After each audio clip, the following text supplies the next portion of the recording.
Back in the late 90s, I was a teen with hopes, dreams, and above all, a love of the wilderness.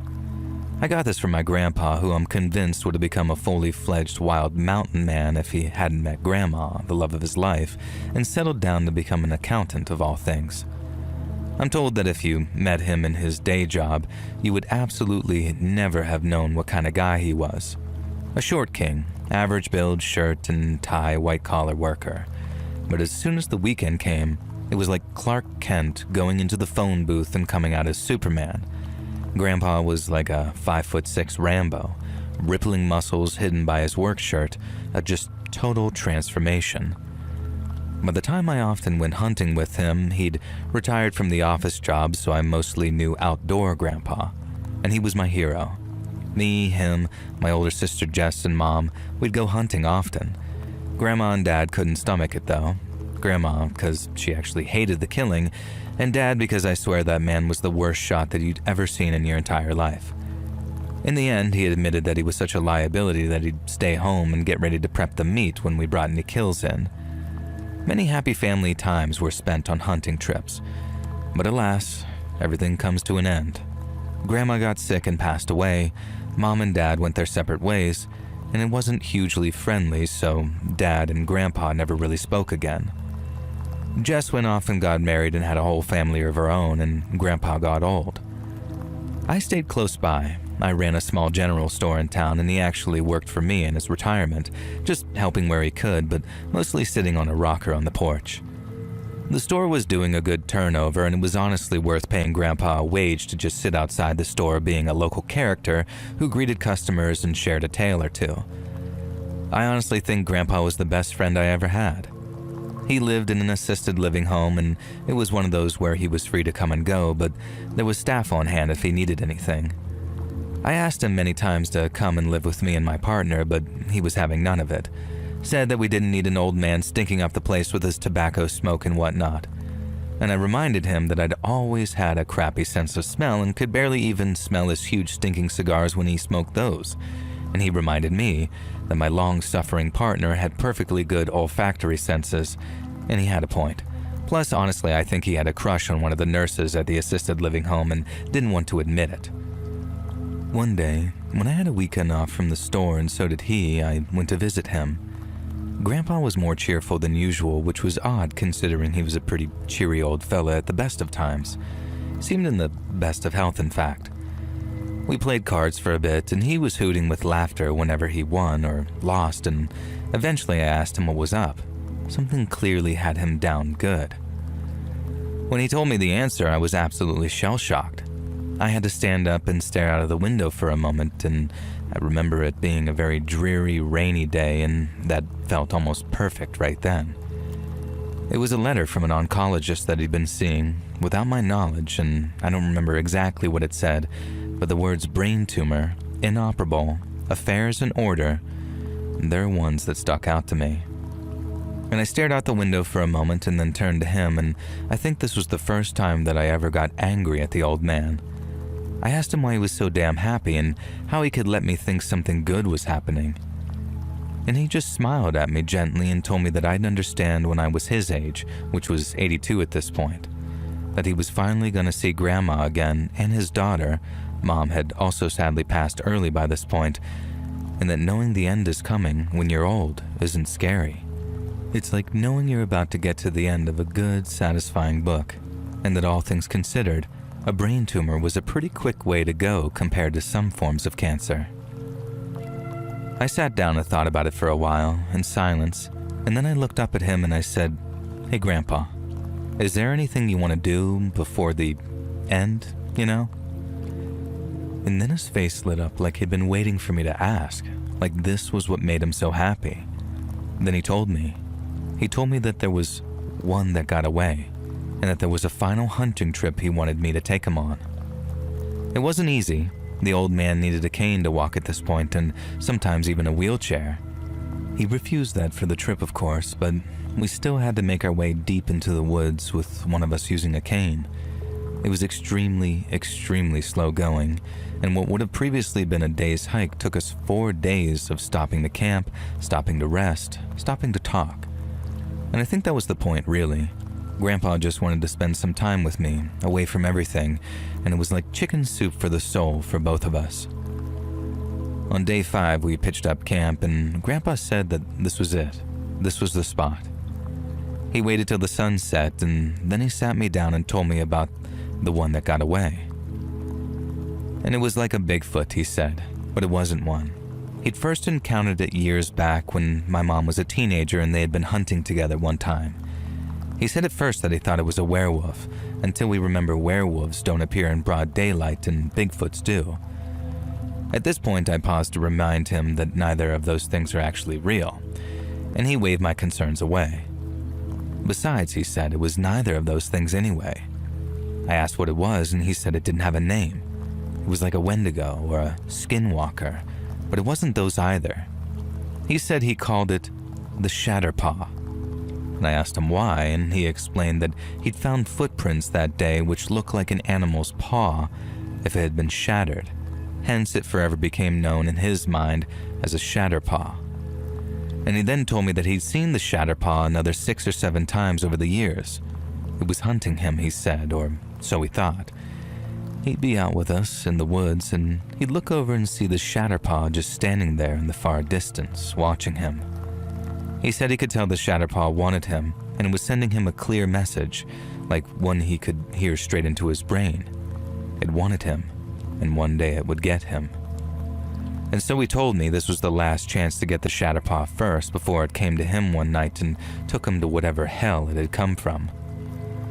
Of course, my reaction was to very sanely assume that the brain tumor was starting to do its business, and maybe I'd made a big and dramatic mistake by bringing a dying man with a neurological condition out hunting.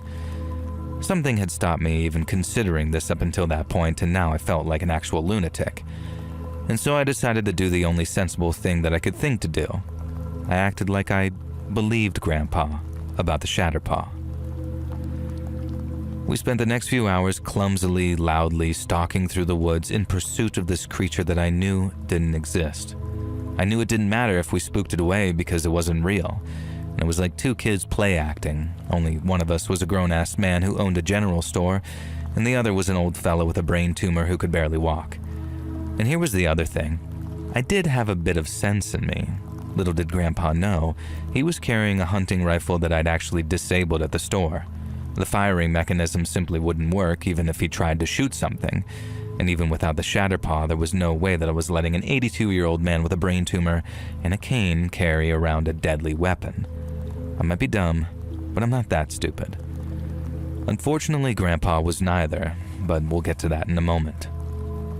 Eventually, the sun set and we cooked burgers over the camp stove and went to bed in our tent for the night. Now, a few hours later, Grandpa woke me up by shaking my shoulder. "Can you smell it?" he said. I couldn't smell a damn thing and told him so. He waved dismissively at me, reminding me how bad my sense of smell was anyway, and then he added this sudden lore to the Shatterpaw that apparently it gives off this really strong stench, but only 10% of the population can smell it, I guess, like how not everyone can smell blood or cyanide. I thought about asking why he hadn't mentioned this earlier, but since it was all fiction, what did it matter? And so I told him that if Shatterpaw was out there, we should stay put. Now Grandpa says, no way, he's out there. Grab your gun, Sonny. We're confronting this beast. And then he was gone, out of the tent before I could say a single thing. And I figured that there was a tiny chance that there was at least some kind of mildly threatening animal out there, or even a person, so I snatched up my rifle. Weirdly, I noticed Grandpa had just left his behind. And when I stepped out of the tent, Grandpa had lit the bonfire.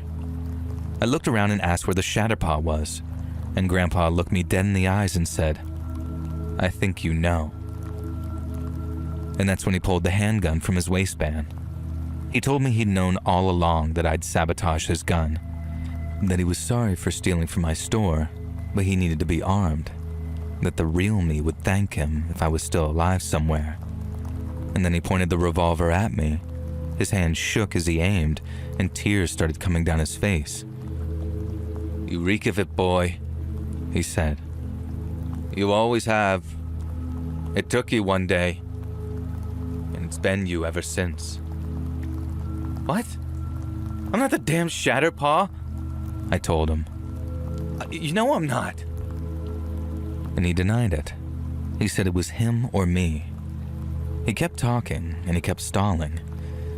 Said that the only way that I could prove that I wasn't the Shatterpaw was if I shot him in the head, or he'd do it to me. I threw my gun to the ground. Grandpa looked confused and then maybe even a little bit ashamed. I told him I knew what he was doing, and that he wanted to go out on his own terms, and that this was the best damn plan that he could think of.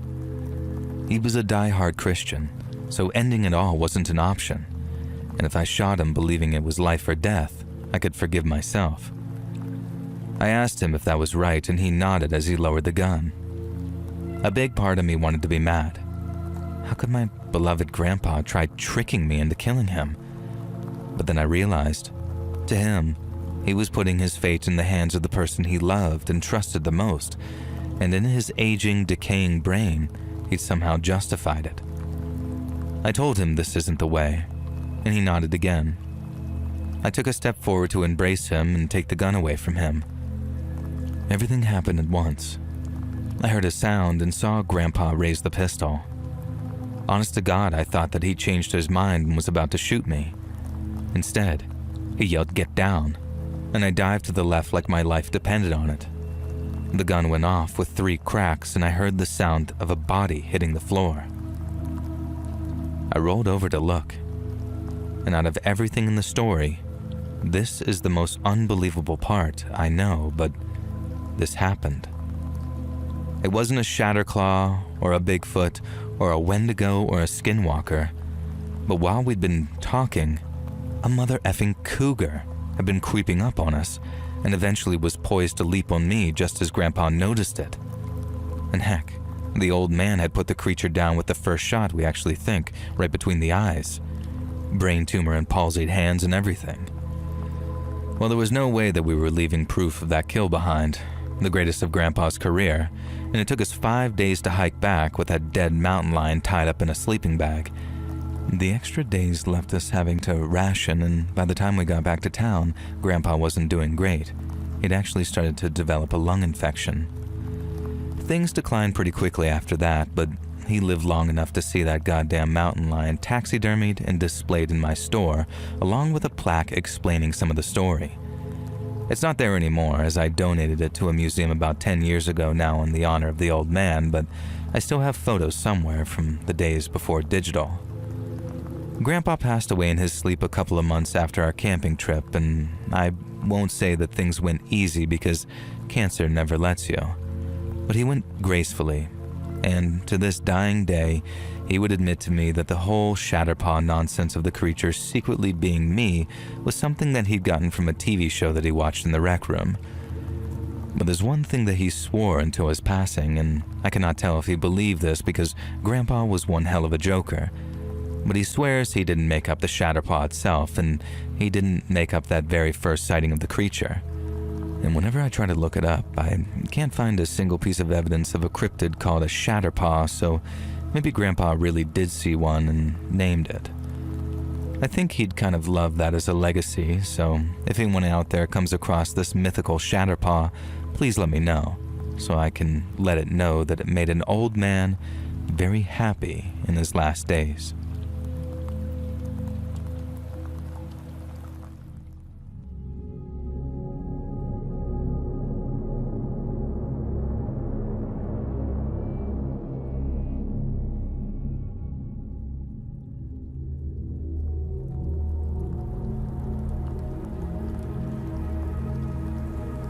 Now I need to be careful with what I say here because I don't want to bring hell itself down on me again. This was one of the most terrifying things I've ever gone through, and I don't want to risk even the slightest chance of the same people getting mad. Because let me tell you, these people are horrifying. They're worse than anything you'll find on the dark web, and I would rather walk down a pitch black street in the middle of Birmingham, naked, painted in day-glow paint, than have to face these horrors again. Now let me explain. I used to post a lot on Twitter, like terminally online a lot. I was one of those annoying bints who have an opinion on everything. Main character of the day? best believe that I was there giving my 2 pence. Remember that Bean Dad guy who wouldn't give his lass a can opener or whatever? I barely remember it, but I do remember that I wrote a 7-tweet thread about the guy. What else was there? Oh, the black and gold or white and blue, that dress, Yanny or Laurel. I used to tweet at bloody Stephen Fry and Neil Gaiman like we were pals. Yeah, that second one aged right well. Now, one thing I really loved was the trending topics and hashtags. It was almost like a delicious menu of completely meaningless crap that I just have to have an opinion on, whether I actually had an opinion on it or not. I mean, why the hell did I get into a 2-day-long row with people about the YouTuber Ninja? I still told him to go suck a Dennis, thanks autocorrect, and managed to get into a row with Ninja's stance. The best part is, I thought the hashtag was about the guy from The Antwoord. And I don't give a crap about Fortnite, but I sure as hell know a lot about Tyler Ninja Blevins, after his fans told me numerous ways in which I deserve to get touched. All of this pales in comparison to the really terrifying event I got myself into, though, and it was for equally stupid reasons. I can't even explain who I'm talking about exactly, but I'll just say this.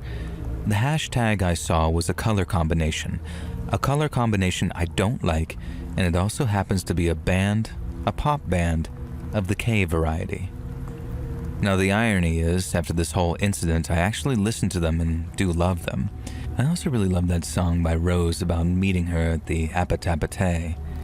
Hopefully this is now clear enough without me quite saying any keywords that'll get me flagged up on Reddit, or if I'm especially lucky, if you include this in a video.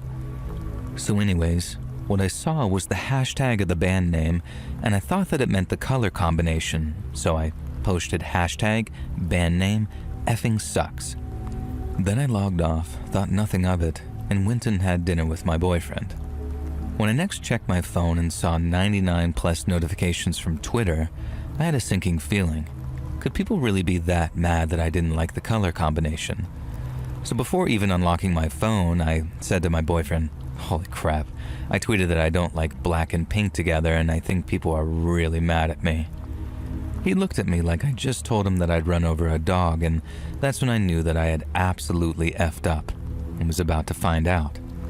He asked me if I was sure that's what I said, or if I said that I didn't like a very similar sounding band. I said that I didn't really know, and that's when he explained to me what K-pop stands are.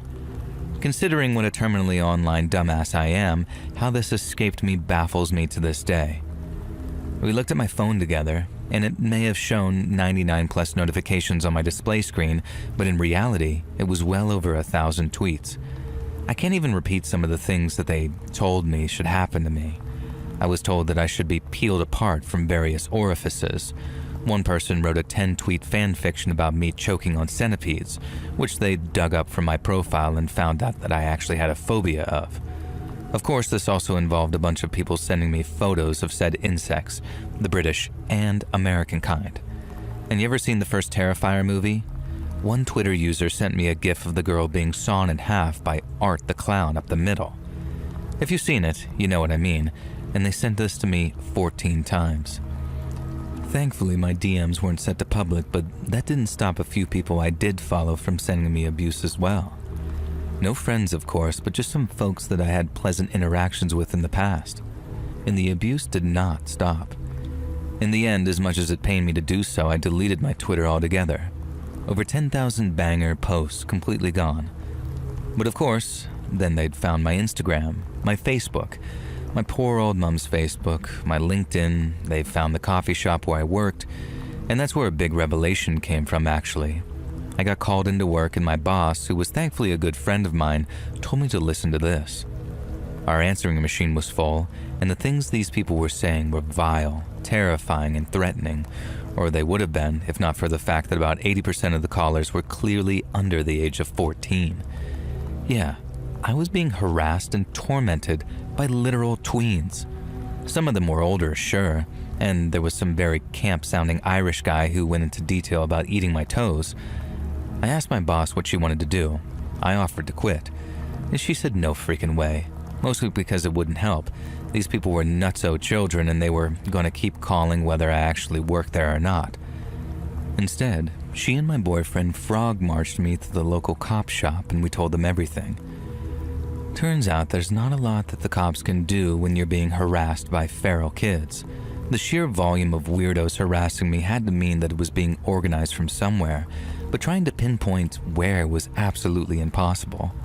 Where do K-pop kiddies even go to hang out? Tumblr? I have no idea, and neither did the cops, and there was nothing they could do or would do. Then it died down. The cult of K-pop kiddies decided to leave me alone. What a relief. Scary story over. Let that be a lesson to you. Don't insult a band. At least I came out of it unscathed. Just kidding. If you've ever run afoul of bored tween stan culture, you know they don't stop at normal things like death threats and harassment. And just when I thought it was safe to go back to normal, I went downstairs one morning to see something strange sticking through my letterbox. I got closer, wondering what the hell it was. Someone had shoved a dead pigeon halfway through my letterbox.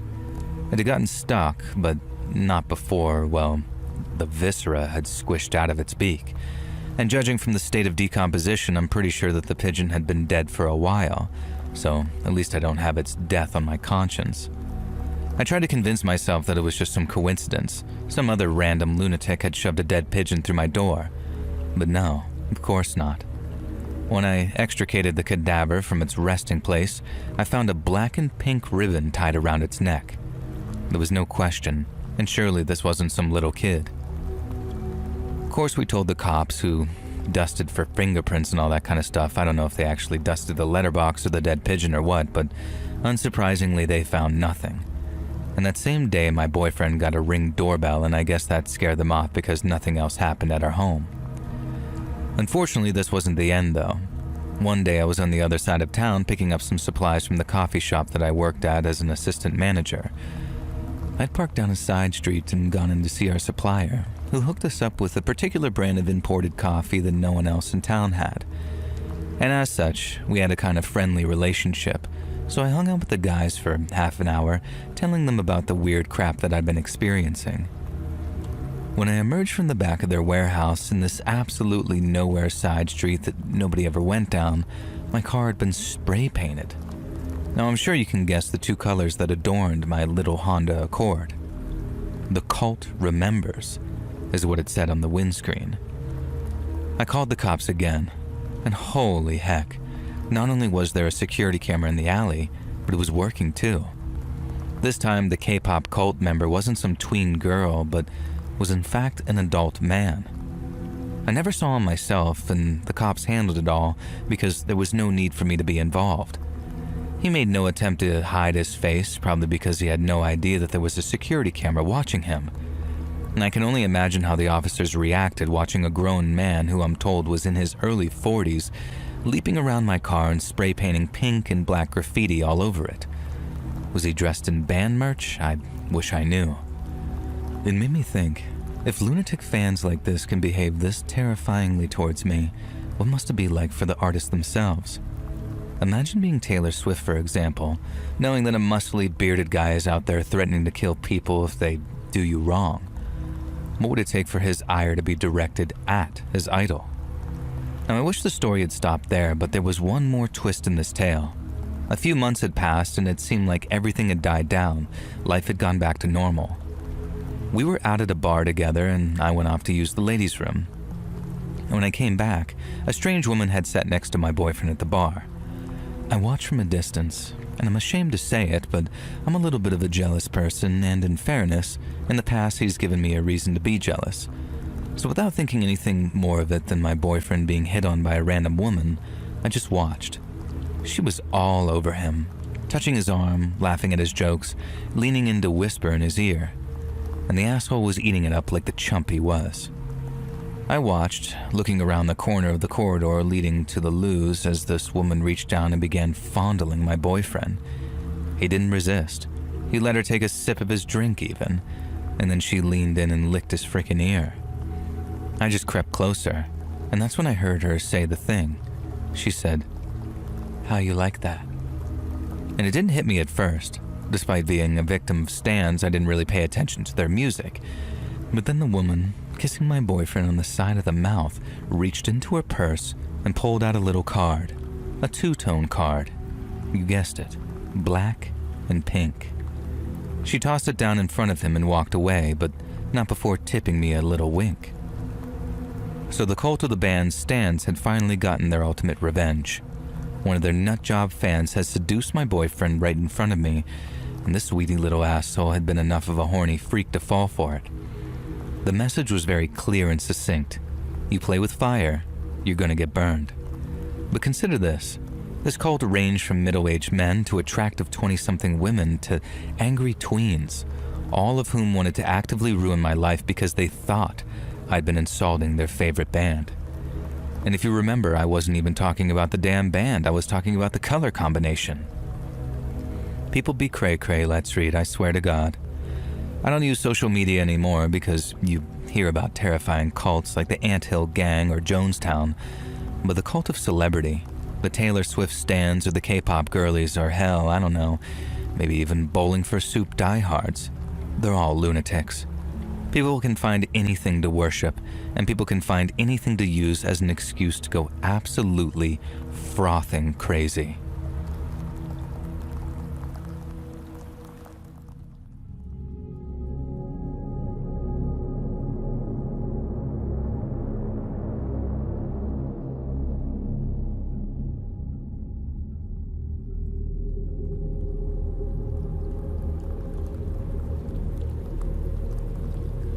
So I've been a listener for a couple of years, and it was my kids who got me into you. They know that I'm a big true crime and weirdness buff and sent me one of your Appalachian videos. And from that day, I was hooked. My girls keep harassing me to send you a story of my own, and I was always thinking, well, I never got stalked along the Appalachian Trail or kidnapped from a Walmart car parking lot or flying kicked by a homeless bum, so what can I share? And then they said, well, Mom, weren't you in a literal freaking cult in school? And hey, yes, I was. Maybe it's not as glamorous as that makes it sound, but I did go through an absolutely crazy, terrifying, unusual incident when I was at boarding school. So I wasn't the best kid. My parents didn't really know what to do with me. I got into buttloads of trouble in middle school, and then the first year of high school was absolutely hellish. And looking back, I was incredibly grateful to my parents that they didn't just ship me off to some kind of military camp or allow me to end up in juvenile hall. Now, I don't want to go into the bullcrap that I got up to, but it wasn't anything you'd hate me for. I was just a little bratty who wanted to rebel against all the things teenage girls are supposed to be, so being rebellious, I was. And the compromise was to send me off to boarding school for 1 year, and obviously I hated it. I was expecting my peers to be a bunch of loser nerds who studied hard, played little, and made me look bad. Well, damn, I could not have been more wrong. On my first day at St. Jimmy's, not the real name, just a little Green Day reference for you, I soon realized that I was a very small fish in a pond full of piranhas. Now these kids, they knew how to be troublemakers, and I was honestly humbled. Any sensible kid would have kept their head down or maybe begged their parents to come pick them up, crying that they'll be good, I promise, just don't make me stay here with these lunatics. Me? No. I wanted to impress these guys. And when Laura, a absolute terror in my class, threw a chair and broke the window, I didn't want to avoid her. I wanted to be her friend. And when Brianna smuggled a townie boy into our dorm and, well, pretty much effed him, I didn't want to turn a blind eye to that. I wanted to help her cover it up. And when Chantel wanted to slash the tires of our math teacher's car for giving her a deserved bad grade, I wanted to make sure that she actually got away with it. I was desperate to please these girls and desperate to be their friends, and they barely even noticed me. Only one of them did, my only real friend at the time, Noelle. One day I confessed to her that the others were almost like a cult. I said that there was something about them that just commanded loyalty and admiration, and it reminded me of all the cult things that I'd read about. I've been kind of obsessed with it, in fact. Noelle looked at me very funny and said, "You know why that is, yeah?" And I didn't, so I asked her. And that's when she told me. They were a cult, and they even worshipped a certain god older than time that she daren't name even. And if I promised not to tell anyone about it, anyone at all, she'd get me into their next meeting. Now, I didn't believe in ancient gods and all that kind of stuff, of course, but I did believe in the power of human persuasion and hysteria, and even as a teen, I was fascinated by it. I was fascinated by the way people manipulate others and the concept of sociopathy and narcissism and peer pressure. I was also the biggest stan of The Craft, a movie that my parents swore was the reason that I'd gone all wayward. No, it wasn't, but I did still love it. So how could I turn down the opportunity to join these girls and try to get an insight into what could be the very beginning of an honest-to-God cult? So I nervously followed Noelle out of our dorm in the middle of the night and avoided the night monitor. And then we snuck barefoot across the grass to the old caretaker shed, which somehow Laura had the key for. I stepped inside to this sort of mix of incense, candle wax, and underneath all that, the obvious smell of weed. The other three girls were handing out a joint, giggling, and they were sitting around a book that sat open in the center of the shed with 2 spaces for me and Noelle. Now, long story short, the girls told me that they were acolytes of a demonic presence called Anti-God, and they called themselves the Sisters of Sleep. Now, if this sounds familiar to you already, bear with me because, yeah, the thing you're thinking of is exactly where they got it from. I hope it's not a spoiler at this point to reveal that it wasn't really an apocalypse cult, and we weren't really serving any type of anti-God. Noelle and I sat around the circle and they rambled on about the Sisters of Sleep and how we had to do what anti-God commanded us to. The first task was that I had to cut my hand and drip my blood onto the sacred text that lay in front of us. They said the book took different forms of whoever looked at it, and the book that we saw before us would shape our future. Now for me, it was a copy of Jane Eyre, and now to this day I've never read Jane Eyre, and so I actually cut my hand and bled onto what I'm sure was the school library book of this Jane Eyre, and then Chantel made a big display of throwing her head back and rolling her eyes back into her head. The anti-God was speaking through her and telling her the task that he had for us next. Noelle leaned in and whispered that this was totally normal. Now, of course, I wasn't a complete moron, so I wasn't buying any of this. I knew it was some display the girls were putting on, some kind of play acting. But here's the important thing. They were including me. These cool, edgy, outcast, badass bitches were bringing me into their inner circle. And let me tell you, acceptance and trust is more powerful than any demonic ritual or cursed copy of a Charlotte Bronte novel. The diabolical act that the anti-God wanted the Sisters of Sleep to do next was to key the principal, Dr. Lanahan's car. I wasn't at all surprised when, speaking through Chantel, anti-God decreed that I, the new girl, should be the one to do it. The others wanted to test my loyalty to their group, of course, and hell, I'd done worse things than key the principal's car in my time. What was the worst that could happen? I'd get kicked out of a school that I didn't want to attend anyway? But I didn't get kicked out. I keyed her car that night, accompanied by Noelle, who kept watch, and she told me to write "The Sleeper Awakens" on the door. And I got as far as the sleep before we saw a flashlight beam in the distance and realized that we had to run before the security guard found us. And then the next night, back at the hut, speaking through Laura this time, it decreed that the sleep would be enough, as it showed my devotion to the cause. The next task we had to perform in honor of our ancient god was to graffiti the first-floor bathrooms, and this was our friend Brianna's job. This felt a lot less high stakes than what I'd been asked to do, but again, I was very aware that this was all play acting and they were just testing me. Now, Brianna was told to write "Send me home, bitches" on the bathroom wall, and I thought nothing of this at the time. A bunch of other incidents happened after that: vandalism, theft, pouring soap into the fountain, just a bunch of really, essentially silly pranks.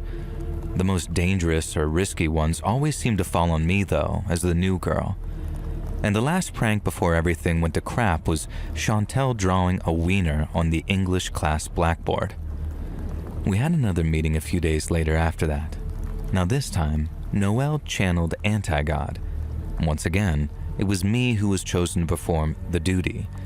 Now, according to Anti-God, I still had to make up for only writing part of the message on Dr. Lanahan's car way back. Now, I should note here that Lanahan had been absolutely fuming about the vandalism. Called a special assembly and everything, and if the culprit was found, there would be absolute hell to pay. Now, via Noelle, Anti-God told me that I had to blow up one of the chemistry labs. Now, hold on a second, I thought. This was escalating pretty quickly, and besides, I had no idea how to blow up a chemistry lab. That's okay, Laura said. Anti-God had pointed her to a book that would show me how to make an explosive using chemicals that I could find at the lab itself. How convenient. I really didn't want to do this, and this was obviously too far to go for an imaginary cult that I didn't even slightly believe in but just wanted to fit in. But these girls were so persuasive. They talked about things Anti-God would do to me, but they were obviously talking about themselves. I don't even want to repeat them here, but these delinquents made it clear in no uncertain terms that if I didn't go along with their plan, they would do very, very bad things to me. The next day, Noelle took me aside, and she confessed to me that, of course, Anti-God wasn't real, and the whole thing was just some setup. It was, in fact, some crap that they'd gotten from a movie called Prince of Darkness that they'd all watched last Halloween. I still never watched that movie either. It's still on the pile along with Jane Eyre and one other thing that you'll find out later. Now, I told her I knew, but that I really wanted to be friends with these girls. Noelle told me that's how it all started with her too, and how she was essentially trapped, she felt. If she didn't do what they said, they had blackmail material on her that would not only ruin her, but shame her parents and possibly even land her in jail.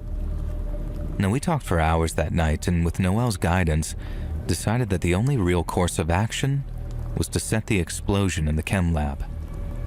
So I did. Obviously, it didn't blow up the whole room or anything, it just caused a fire in the chem lab that did a little bit of damage.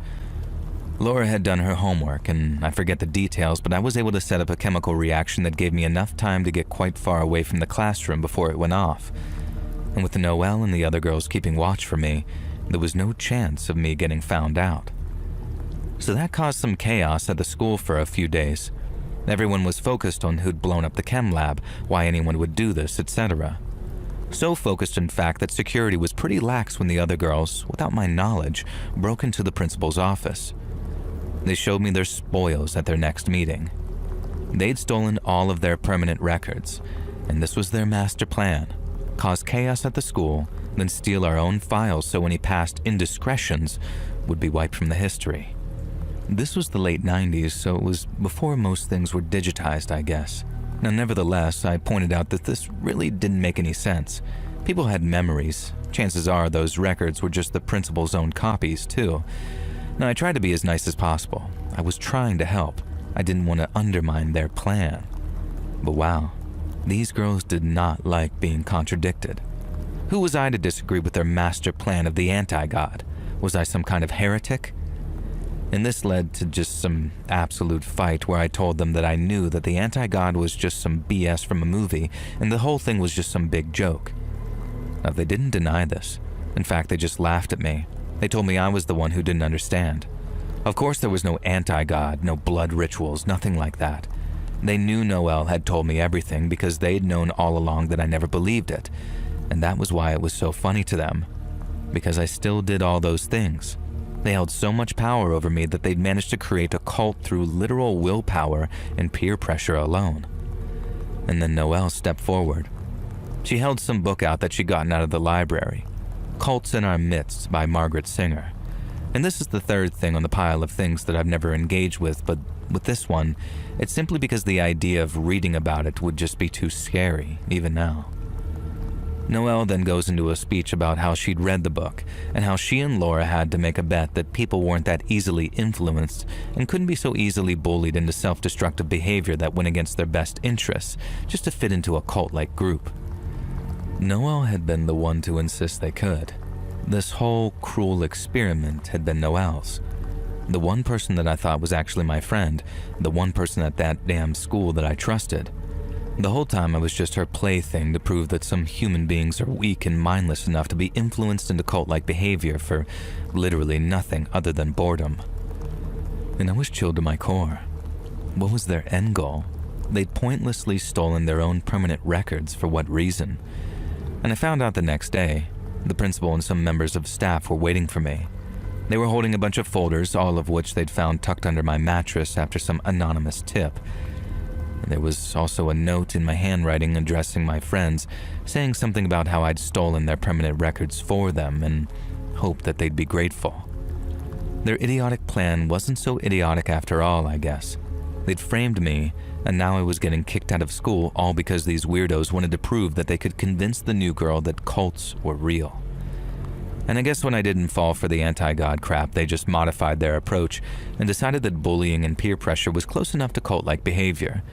And when you think about it, I guess it kind of is.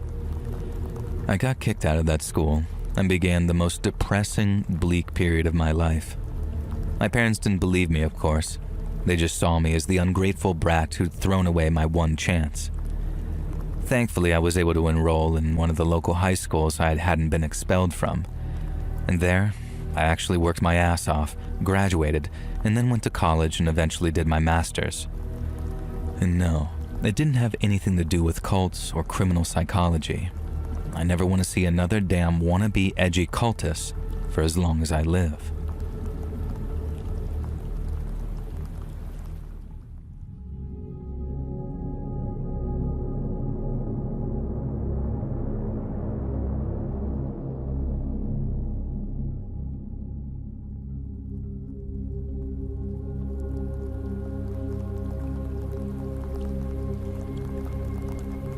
I had a less than conventional upbringing, let me tell you. Firstly, have you ever heard of Ruby Franke? So she was a YouTuber, although not like you, I hope. I'm sure most people know her. She ran that 8 Passengers channel and was eventually sent to prison for some fairly serious child neglect, along with some woman that she was shacked up with. And they claim to be Mormons, but to my knowledge, there's nothing in the teachings of Mormonism and the Latter-day Saints that tells people to be that obscenely cruel to their offspring. Obviously, I'm not one of the 8 Passengers kids, but when that story first came out, I followed it with utter horror. At times I was shaking on the floor, actually in tears, and even my hubby couldn't console me. Only a cuddle from my beautiful 10-year-old daughter could snap me back to reality. I'm a mom myself, and I cannot imagine in any universe treating my beloved daughter like that. The Ruby Franke story didn't disturb me just because it was horrible, though. It disturbed me because it reminded me deeply of my own childhood. When I finally escaped that hell at 18, I always kind of assumed that I had a unique, one-of-a-kind abusive upbringing, but seeing the 8 Passengers story made me wonder how many other families like that are out there. Families who, for whatever reason, become their own kind of cults. People don't realize that dangerous cults are far more than just weird hippies wearing robes and killing actresses, or moving to Guyana and drinking the Kool-Aid. There are cults of personalities, MLMs, that are kind of cults, and there are social and political movements, some of which start off with the best of intentions even. But cult behavior is always cult behavior, and the more people get wrapped up in their own cults, the more they start to believe their own bullcrap. And this is what I can only imagine happened to my parents. By the time I was born, the parental group of my family consisted of Mother Cora, stepfather Jacko, Auntie Brady, and her partner Uncle Eric. And then there was Mama Charlene, who wasn't related to us by blood, but was the matriarch of our family unit. Now, I was the oldest of the 4 kids. We were all instructed to call each other siblings.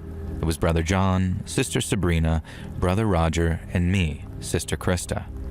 Now, if it sounds weird the way that I've written these names, that's because it was. This is how we had to address each other from as young as I could remember.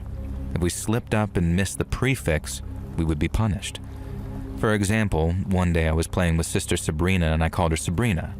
Auntie Brady overheard this, dragged me from the room, and smacked my palms with one of those beach sticks that the adults always keep on hand for regular punishments. And there were so many rules like this, and as a little kid who grew up with them, I didn't really question them. According to Mama Charlene, who we were to regard as an almost holy figure, these things were the decrees of our Lord. If we did anything that went against the decrees of the Lord, we would be punished. I do not remember what all the decrees were, but only because years of therapy and distance has allowed me to tune them out. Every day, we would begin our morning by reading through the 4 pages of decrees that we had to follow. We were not allowed to leave our rooms until we'd finished reading them, not even to use the bathroom. Of course, when some of us were really little, this led to accidents, and that broke one of the decrees. And here are the ones that I can remember. Don't dirty yourself. Address the family appropriately. Thank the Lord upon waking, even if just from a nap. Thank the Lord before and after meals. Do not take the Lord's name in vain. And then there was some of the more bizarre ones. We weren't allowed to eat any food that was orange because orange was a sign that it came from the devil. One time, Brother Roger asked why this was, and Mama Charlene caned him for questioning the word of the Lord and then explained that the devil's flesh is orange. Brother Roger said that he thought the devil was red, and Mama Charlene explained that when you cut a red devil, they're orange on the inside. And so from then on, we unflinchingly understood that carrots, oranges, butternut squash, and similar stuff were just evil. Never orange candy, though. We weren't allowed candy, as tooth decay came from the devil, too. And fire was evil, too, because that was orange, so we weren't allowed to just look at fire. The adults cooked, and us kids had to do things like peel the vegetables, butter the bread, and tend the vegetable garden. And we had the last task because the shed was in the garden. The shed was where we'd get sent if we misbehaved too badly. The longest I ever spent in the shed was 3 days. Brother John was once sent for over 2 weeks. If we were locked in the shed, you were able to use the toilet in the bucket, which one of the other kids would just empty every 2 days. You were brought 1 pitcher of water a day and 3 slices of dry bread. When one of us had to enter the shed to bring food to our sibling, or empty that bucket, the punished child had to stand in the corner facing the wall.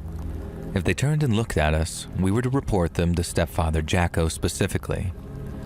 We were all far too afraid of Stepfather Jacko not to tell on our siblings. The strangest part about this is that I never once remember Stepfather Jacko actually punishing us. We were just for some reason incredibly afraid of him. It was just drummed into us from a very early age that we were not to feel love for our siblings. Even though we weren't all related by blood, we were all siblings in the eyes of the Lord, and thus feeling any love for each other was unnatural and unholy. The same went for the adults. They would remind us every day that they did not love us, and we should not love them in turn. The only person that we could love was the Lord. The one exception was on Mama Charlene's birthday. One day, we had to bow in front of her and tell her that for this one day only, our love was hers. And the reason for this was never really explained to us. Our house had various bookshelves, but we were never allowed to read them. All the spines had been covered up except for the Bibles. However, despite claims that we served and loved the Lord, we were never taught anything directly from the Bible. We knew nothing of Jesus, and in fact, I'd never even heard the name of the Son of God until I escaped that family. And we were taught to read, but we were taught from books that had been written by Mama Charlene in her very spidery handwriting. They were all books about the family, about Mother Cora, Stepfather Jacko, Auntie Brady, and Uncle Eric. Mama Charlene herself was never in the books. They were mostly tales of our family's adventures before the Lord burdened them with us children. The books referred to us as the albatrosses, a reference that I didn't get until many years later. Read The Rime of the Ancient Mariner if it's not familiar. In the books, Mother Cora, Stepfather Jacko, Auntie Brady, and Uncle Eric had fun and wild adventures. They went exploring mountains, they visited these fairs, and they went fishing on lakes. They even solved mysteries. They had a pet and something that the books called a wuffalump. I'm not even joking. And I later found out that all but one of the books were just abridged versions of the famous 5 books rewritten by Mama Charlene to just peddle her insanity. And the book that used to scare me the most was the first book. Stepfather Jacko wasn't in that book, and instead there was a man called Daddy Cobbleton. Now, Daddy Cobbleton was a wicked man who tried to lead the others astray. He guided them into hell itself, where he peeled his skin to reveal the orange demon beneath. And there he did unspeakable things to Mother Cora, until Auntie Brady and Uncle Eric cast him into a fiery pit. At the end of the book, Mother Cora gave birth to me, Sister Krista, and the Lord sent Stepfather Jacko to the family. But then Daddy Cobbleton returned 3 more times, impregnating Mother Cora again and Auntie Brady twice, and each time they saw him off with weapons. And then Mama Charlene was sent by the Lord to protect us. And that's what the book said. And as I grew older and began to observe the reality of how the world worked, I started to realize that orange demons didn't exist. My siblings weren't hellspawn. The world that we lived in was very, very abnormal. Our house was very remote in the middle of nowhere, but occasionally we'd be visited by traveling salesmen or families in cars would just drive past, and they just simply did not live like us. They wore fancy, wonderful clothes, not the basic sheets that we wore. The children had hair, not the shaved heads like we had. And none of us were allowed bedrooms. Up until I turned 18, the 4 siblings slept on mattresses in 4 corners of a room. Lines were drawn dividing the room into 4. If one of us entered into another sibling's quadrant after 8 p.m., we would be punished.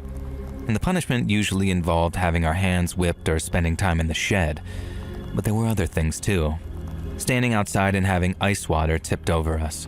Having to stand there while the other siblings yelled the meanest things they could think of at us.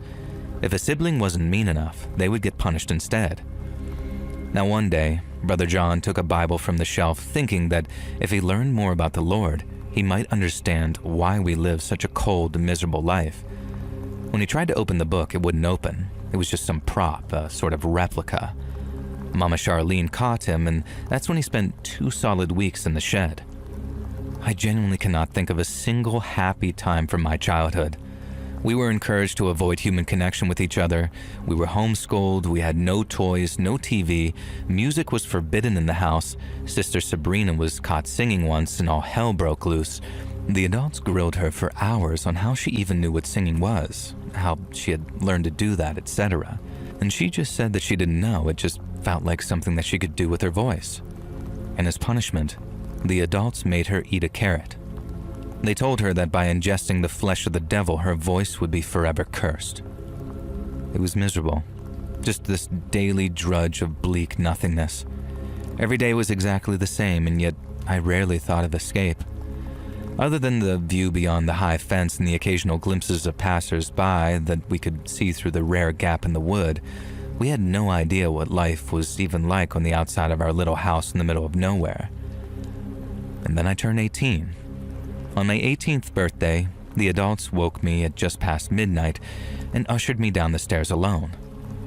In the kitchen there was a cake, and it was unlike anything I'd seen before. Apparently it was just for me. At first I thought it was some kind of trick, but the smiles on their faces convinced me otherwise. I sat down and took a bite, and it was like heaven. Mama Charlene told me that what I was about to hear was going to be hard. Nothing I learned growing up was real. The world was a cold, harsh place, and she was a radical psychologist who had found a willing family to help her with her thesis. She believed that raising children without the concept of love and following a set of incomprehensible and inexplicable rules, and then introducing them to the concept of love and reality at 18 when they were old enough to understand it, would lead us to live the most fulfilling lives possible. She promised me that she taught me everything I needed to survive in the real world. She told me that all of them loved me really, and they loved all of us kids. And in her words, this was her thesis. Robbing us of our childhoods would enrich our adulthood beyond anything any normal person had experienced. I'm sure there was some kind of logic to this in her head. I'm sure that there was some kind of reason why 4 other adults had agreed to put their children through the coldest, most unloving hell to help her study her theory. Then came the kicker. Mama Charlene said it was totally my choice. They were not evil people, but I was now 18, and they wanted me to stay with the family and become one of the parents. I would now be known as Mother Krista, and I would mother a child of my own. I asked how that would work, if Daddy Cobbleton would return, and she said yes, but that Daddy Cobbleton took the form of different men. I asked whether the Lord had blessed all of this, and I asked if she thought that she was doing the Lord's work. And they all sort of laughed at that. I think that's the part that hurt the most. The one being that I had loved, the one savior I believed might one day save me from this hell, and they didn't even care about him. They didn't even believe in him. I kept my calm. I said I needed some fresh air, and I walked out the back door. I sat on the ride-on mower that we used to keep the lawn trimmed, and I crashed that mother effer through the fence and just kept on driving. It was the first time that I'd honestly seen the outside world. At that point, I flagged down a car and they just took me to the nearest town and to a police station. And I just talked to them about everything. I expected my siblings to be saved and my parents to be arrested. But do you know what happened? They got a warning and 6 months of regular visits from CPS. It was ruled that nothing that they had done actually constituted child abuse. Apparently, lying to your children about reality itself is not a crime worthy of having your kids taken away. One by one, my siblings turned of age and they too left the cult that was Mama Charlene's family. We reconnected and started building our own lives. The first time we all got together and said "I love you" to each other, the tears did not stop flooding. And after I left, the family did start treating my siblings better. The presence of CPS kind of forced them into being a little more honest. By the time my youngest sibling, Roger, had left the family, he said it was almost tolerable. I've never spoken to any of the adults again, and I never want to. Maybe they weren't as bad as Ruby Frankie and her evil friend, but the psychological harm that they did to us with their made-up lunatic cult is something I still feel today. And from what I understand, the 5 of the adults still live together. Roger couldn't quite bring himself to cut them off, and he visits them and gives me updates from time to time. Apparently, Mama Charlene is suffering from aseptic necrosis. One of the pills that she has to take for it, a sort of type of ibuprofen, is orange. And I wonder what the devil makes of that.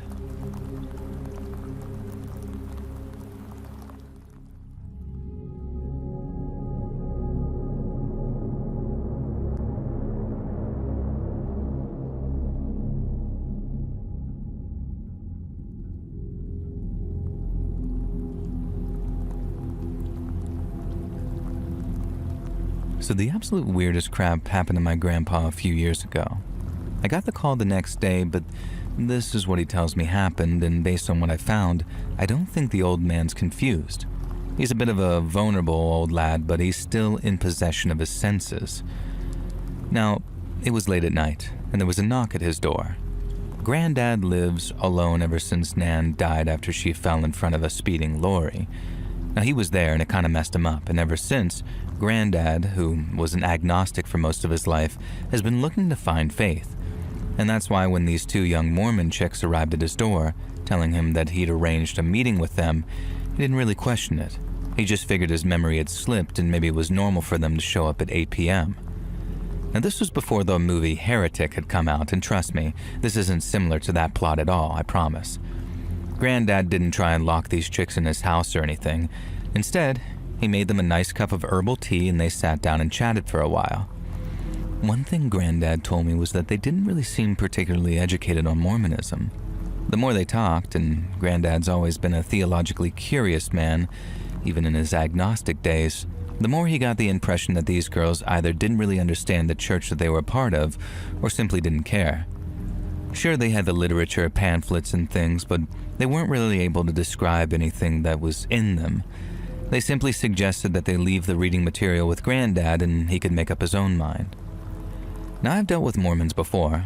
One of my best friends, Chris, is a Mormon, and I know firsthand that Mormons can be very passionate about their church and their beliefs, especially the ones that go door to door trying to convert people. Granddad knew this too, and despite his age and the fact that he was slowing down, this started to ring alarm bells for him. The girls were called Emily and Bella, I guess, and Bella started asking Granddad about Nan and what had happened to her. And of course, being an old fella who's prone to trips down memory lane, this led him to talk at length about his wonderful, beautiful wife Evelyn and the tragedy that took her from us.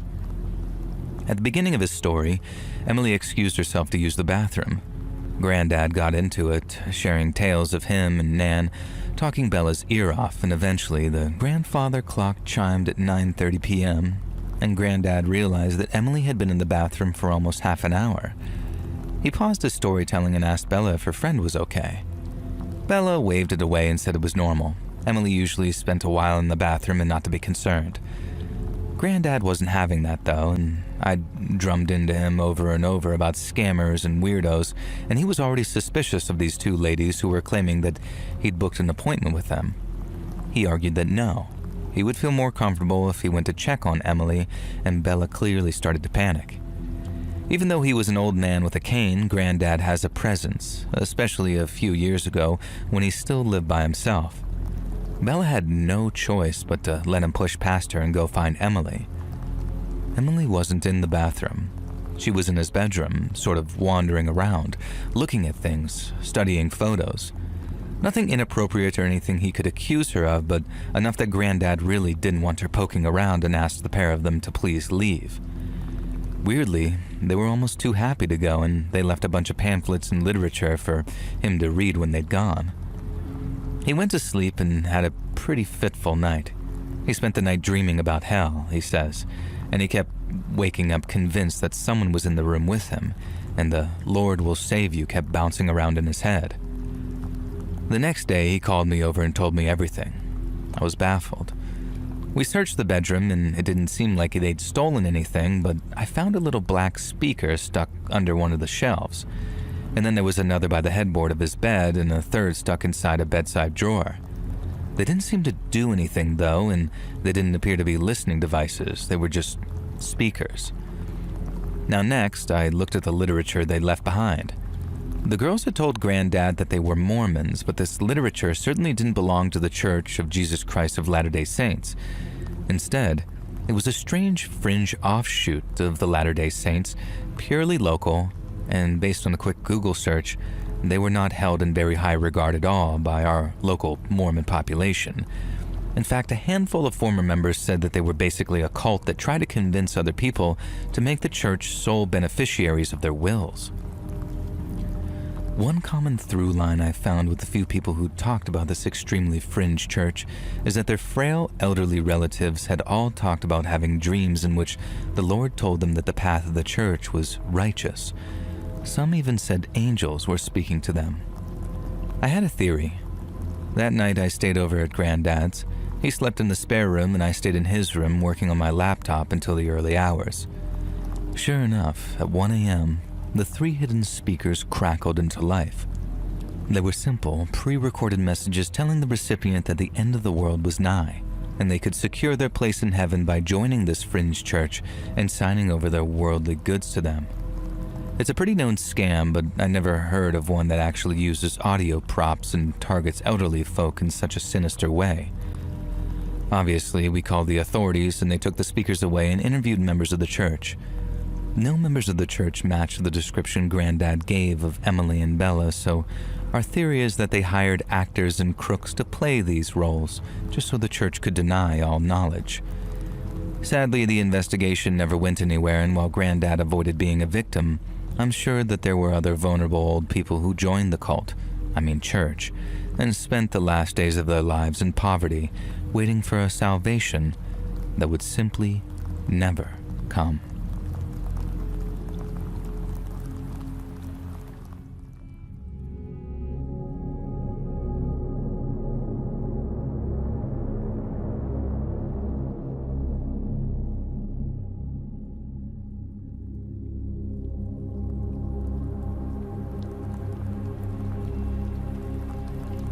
Me and my buddy Mikey used to go deep into the woods on a hiking exploration trip every few months.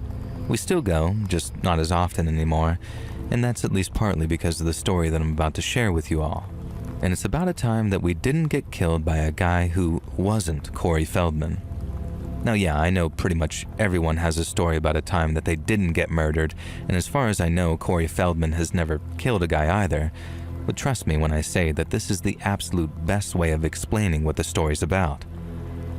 Cutting out all the BS preamble that drives me nuts, I'm going to start the story with me and Mikey 2 days into our hike, sitting around the campfire frying up some meat.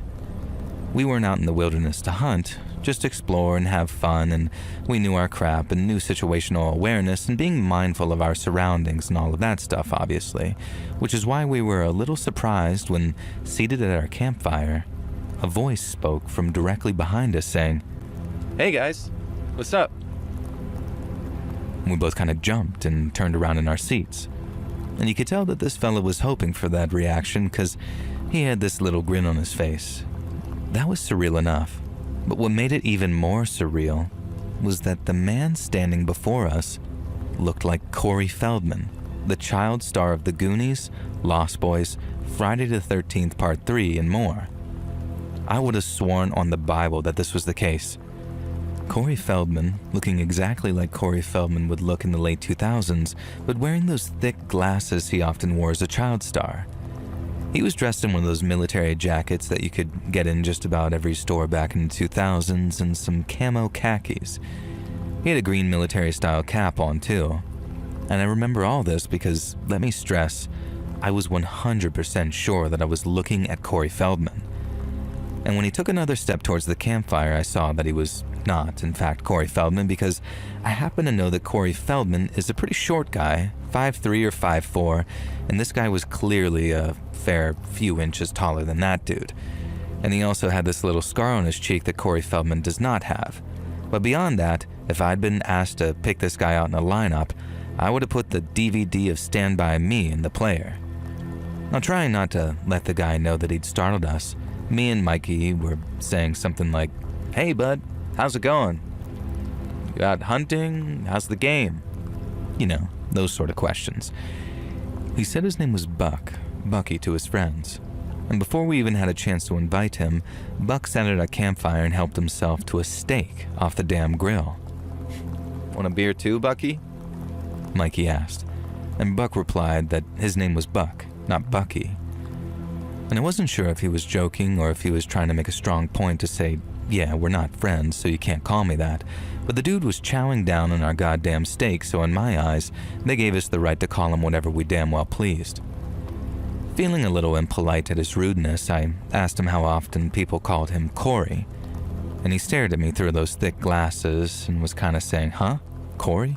What are you talking about?" And I waited for him to laugh, but it never came. I told him not to worry about it, but he just pushed, and I had to ignore Mikey's stifling giggles as I was forced to say, "Well, buddy, you kind of look like the actor Corey Feldman." But Buck just stared at me. And then he says, "Don't you mean Adam Sandler?" "What?" And then he went on to claim that everyone always compared him to Adam Sandler, that he looked like the guy. And I'm sure most of you know this, but Adam Sandler and Corey Feldman do not look a thing alike, and this guy did not look like Adam freaking Sandler. I shot Mikey a look, is this guy yanking our chains, and Mikey was no help. But he just sort of girlishly was giggling behind his hand. "Yeah," Buck said, "people say that I look like Adam Sandler, but my friends call me Kyle." "Wait, what?" And I thought this guy's friends called him Bucky, and this got more confusing by the minute. He explained they call him Kyle, after Chris Kyle, the American Sniper dude. But he doesn't like being called Kyle because he makes that guy look like a baby. Buck apparently was a trained sniper, and he told us about some of his best shots. I can't remember, and I can't be bothered to recount it, but the exact details of these claims, but let's just say that as someone with even a passing interest in long-range rifles and snipers who comes from a military family, you would have to be the most talented marksman to ever exist in order to pull off some of the shots that Buck was claiming, to the point that some of them were not humanly possible. Apparently, he stayed prone for over 3 days without eating and drinking and using the bathroom, just to avoid shooting a woman who was in the way of his target, a Taliban leader. Mikey, who was getting a bit drunk at this point, asked why the woman and the Taliban leader were having a 3-day conversation in the first place. And Buck looked at him like he wanted to bite his eyes out. Genuine, absolute fury at being questioned. It was enough to sober Mikey up, and let me tell you, that's no mean feat. The problem is, sober, insulted Mikey is a lot more confrontational than drunk, mocking Mikey. So when Buck told his next story, some elaborate yarn about ricocheting a bullet off of 3 different metal surfaces and saving a pregnant woman from a rogue American general who was clearly meant to be Marlon Brando in Apocalypse Now, Mikey called BS. Like literally he just said BS, and then started humming Ride of the Valkyries. Buck stood up fast and began to reach into the waistband of his pants.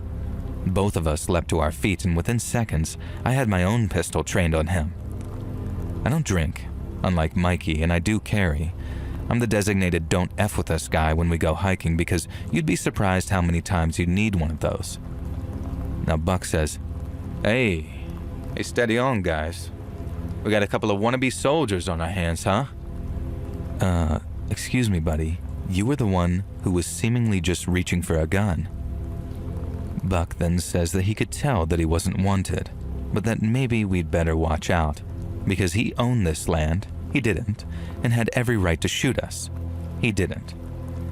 And then Bucky stormed off into the trees, never to be seen again, by us anyway.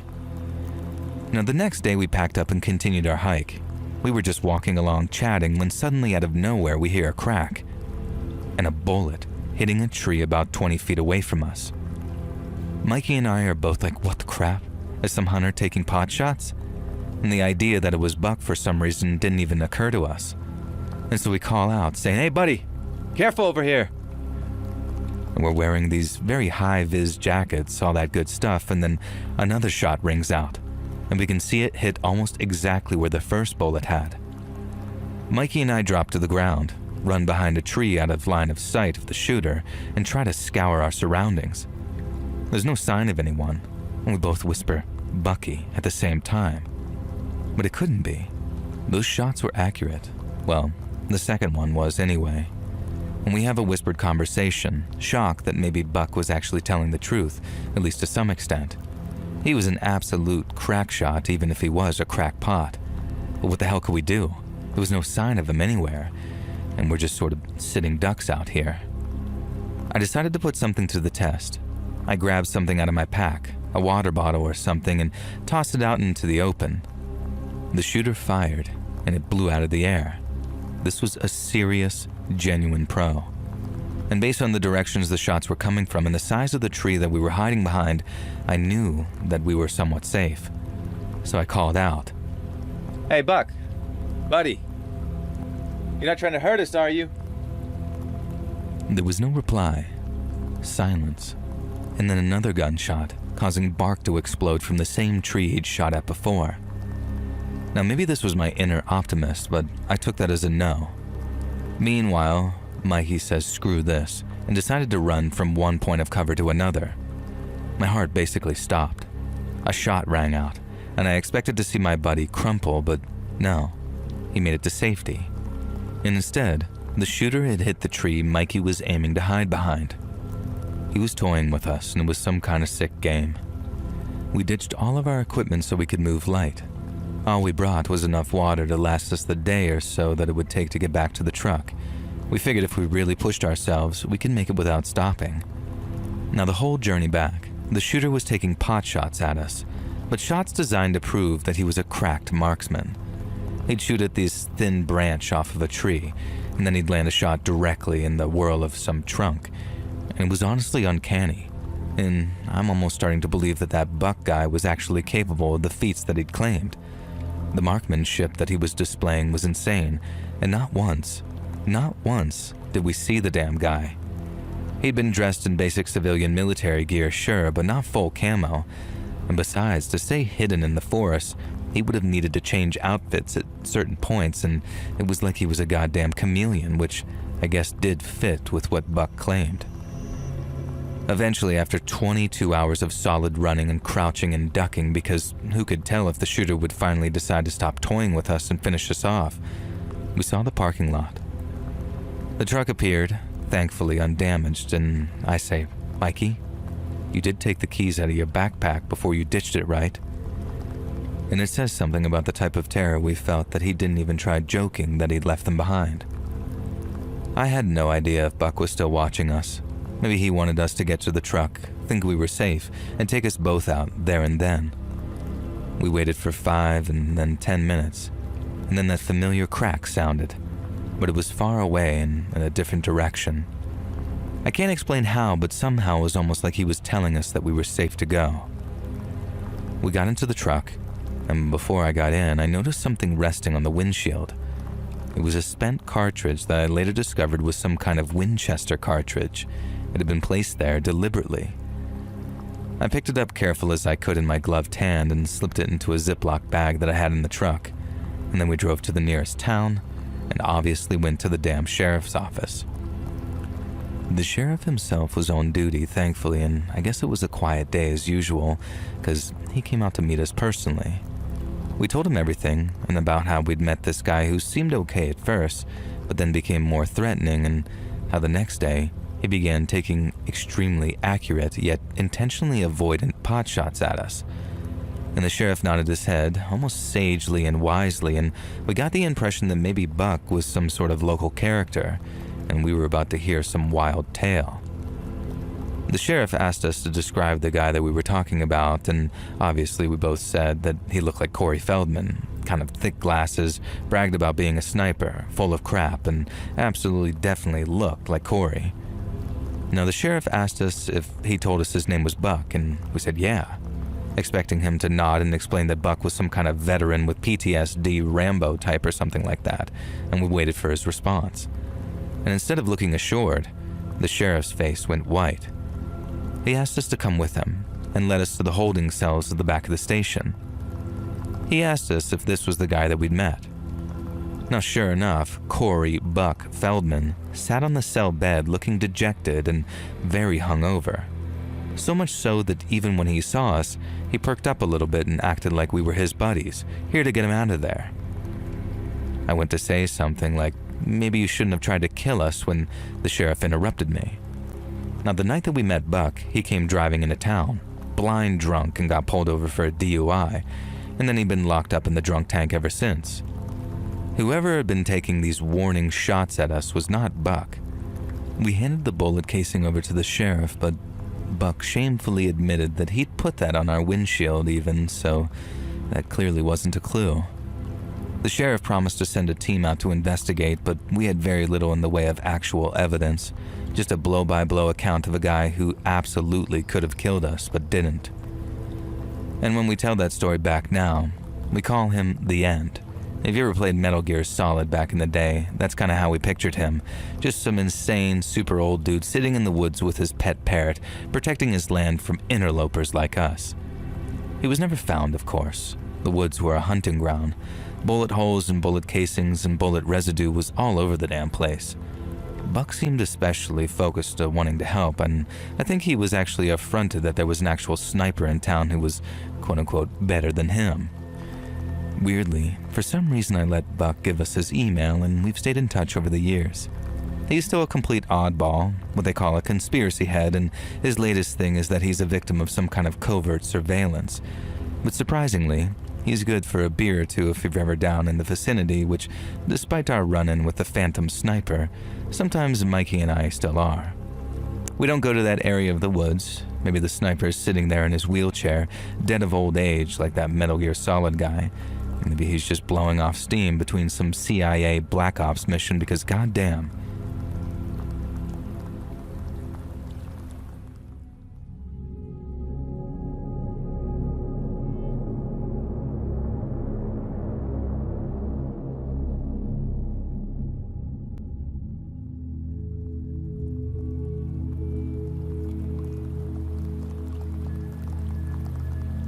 So this is my dad's story, but he's giving me permission to share it with you after I got him to listen to a few episodes of the Let's Read podcast on a cross-country trip that we took recently. So we hail from Tennessee. We've always been a Christian family. Mom and Dad raised me with a strong faith in God, and I've raised my kids the same way. Now, I won't turn this into a love-in, but my faith has given me strength in life more times than I can count. The scariest and weirdest thing that's ever happened to my dad revolved around a church and a preacher, though. Growing up, Dad's local church left a lot to be desired. He lived in a small backwater town with a small backwater church, and while the town folk were plenty of God-fearing people, they didn't hold the local preacher in quite such high regard as they held our Lord and Savior. Dad can't even remember the old fogey's name, so we'll just call him Pastor Bake. Yeah, I know. Now, Pastor Bake was a pretty old fella in fairness, but old beyond his years, too. That's because he liked a bit of the sauce, you know what I mean? The local kids joke that he dipped into the communion wine, and Dad says that was pretty much true. One time, allegedly, he was so drunk during a sermon that he briefly fell asleep at the pulpit before snapping awake. He was a harmless guy, you couldn't say otherwise, but he hardly inspired passion and confidence in people. Especially not in 1970 when the Vietnam War was still in full swing, people were losing loved ones, and the state of the world was terrifying and people wanted faith more than ever. It was kind of difficult to go to church on a Sunday morning and listen to Pastor Bake slurring his way through his latest sermon about some dry topic that barely had any relevance to the modern America. It was no wonder that attendance dropped until they'd be lucky to have 20 parishioners in attendance on any given Sunday. And then, The circus came to town. And I don't mean an actual circus, of course, although Dad does have some pretty cool tales to tell about a traveling circus that passed through one time. But no, this circus had a tent and a ringmaster, but there were no clowns or elephants in sight. It was one of those pop-up tent revival churches. It had a portable organ with a young and hip organ player, and it had a choir who would raise the proverbial roof. And most importantly, it had Pastor Trent. And if you've ever seen any movie or TV show that has a charismatic, larger-than-life pastor who throws himself around the stage, evangelizing the Word of God with enthusiastic abandon, then according to Dad, you've only seen half of what Pastor Trent had to offer. He was everything that Pastor Bake wasn't. Young, energetic, stylishly dressed, dripping with faith in the Lord, and most importantly, sober. The way Dad describes him, you'd almost picture Jesus himself. He had long hair that flew wildly as he gesticulated in his passionate sermons. He never claimed to be a faith healer, but he'd lay hands on the sick and elderly and they would swear that they felt better. Dad says that Mr. Rockford, whose hands had been crippled by arthritis, was able to reopen his store for another 3 years after Pastor Trent shook hands with him. Now, you might think Pastor Bake would have a problem with Trent setting up his tent revival in the nearby field, but even though attendance dropped to 4, including the organist, he seemed to appreciate the break, according to Grandpa's friend Steve, who still attended. Everyone else, though, was completely won over by Pastor Trent, and from the way Dad tells it, who could blame them? Now, bear in mind, Dad was a 16-year-old boy at this time, and even the most well-behaved Christian teen has other things on their mind than going to church all the time. But at least the way he remembers it, Dad would actively get excited about going to the tent revival each week. And then, one Sunday, something weird happened. Pastor Trent was doing his usual energetic routine, talking about how God loves us, how he's watching over the soldiers overseas and his soldiers in our country. And then Trent gets very quiet. Just full silence falls over the tent. Dad swears blind on his life that it felt like the heat in that place started creeping up and up and up. I mean, sure, it was summer, and they were in this big canvas tent and it was standing room only, but it had never been that unbearably hot before. You could see people starting to sweat. Old Mrs. Crabjoy even wobbled against her son-in-law and looked like she might actually faint. Pastor Trent froze at the front. He gripped the sides of the platform and looked up, and to the left, it was almost like he was listening to somebody that nobody else could hear. Dad says that you could have heard a pin drop. Nobody wanted to break the silence. Nobody even coughed. And then Pastor Trent clapped his hands together, making half the congregation jump. He started to say something and then stopped, like the words caught in his esophagus. He clears his throat and started again. "It's time for the church to move on," he said, and these murmurs ran through the crowd, and this Pastor Trent waved his hands to settle everyone down and then announced that next week would be the final service before they moved on from the town. Of course, everyone was devastated and nobody knew why.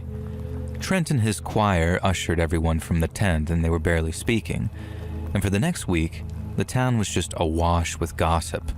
What had happened? Why had the pastor frozen mid-sermon like that? Had he been listening to the voice of God?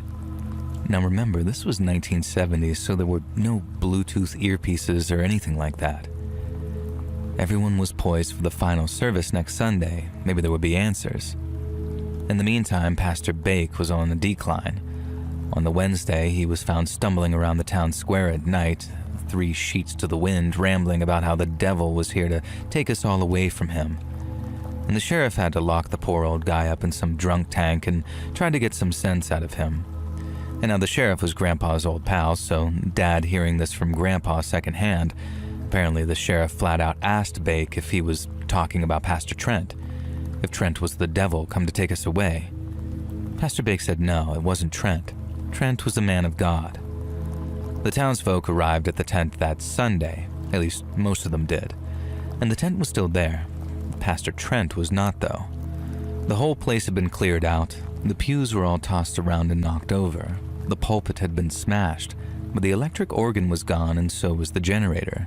So were the trailers that the pastor and his crew had stayed in. They'd left early and clearly in a hurry. And then someone named Jerry Charlton came running up. Had anyone seen his wife, he asked.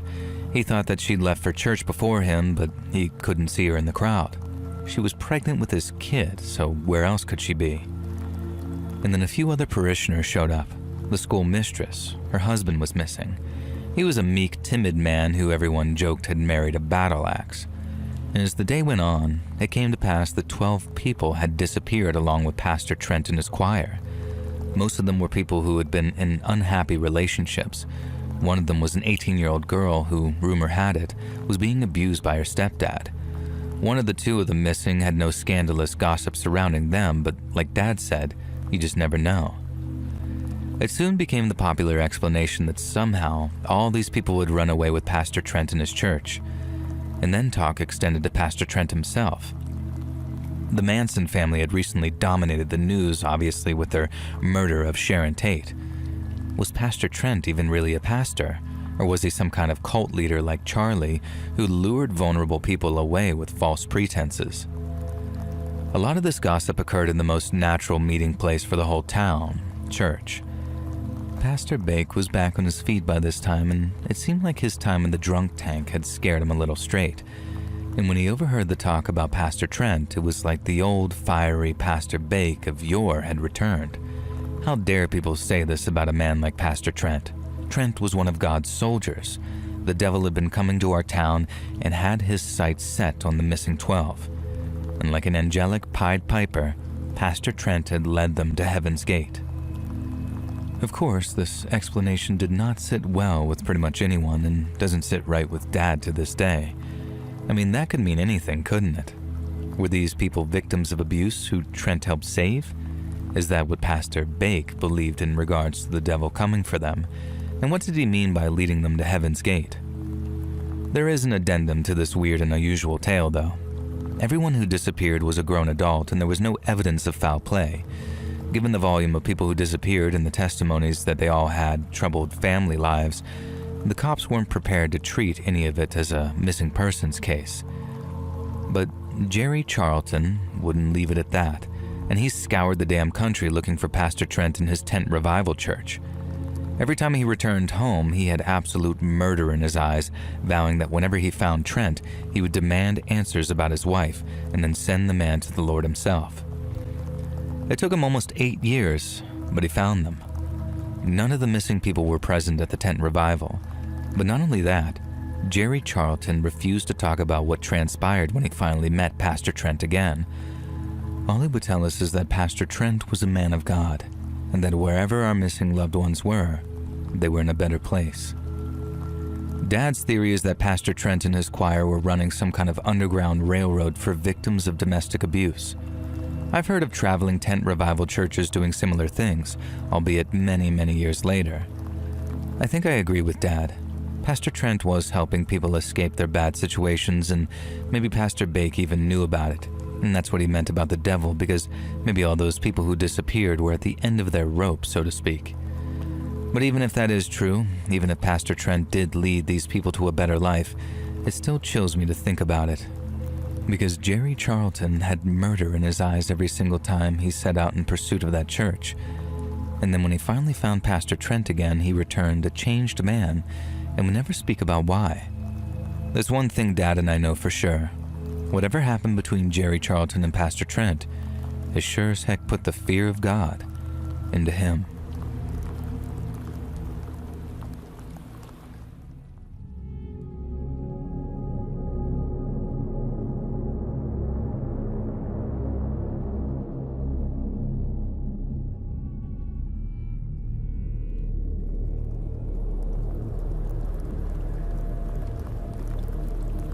Back in the 90s, myself and a couple of girlfriends used to go wilderness hiking. We were extremely into it, kind of our whole personalities. I loved it and so did the others, Sarah and Ashley, and we decided to go on a 2-day exploration. We drove as deep into the woods as we could and decided to just spend the day there and then camp there overnight. We parked on a dirt road and hiked until midday, then settled down for some food. Now, keen to get going, we ate a little bit and then began to explore the area. We'd never been here before. It was kind of an odd location. It was very deep into the woods, but the dirt track had allowed us to drive down here fairly easily. Ashley was a photographer, and she had some kind of fancy camera that she used to take nature photos. Now, this was before the days of digital cameras and camera phones, of course, so she had to be kind of picky about what she snapped. And that's what drew my attention. 1, 2, 3 photos almost in a row.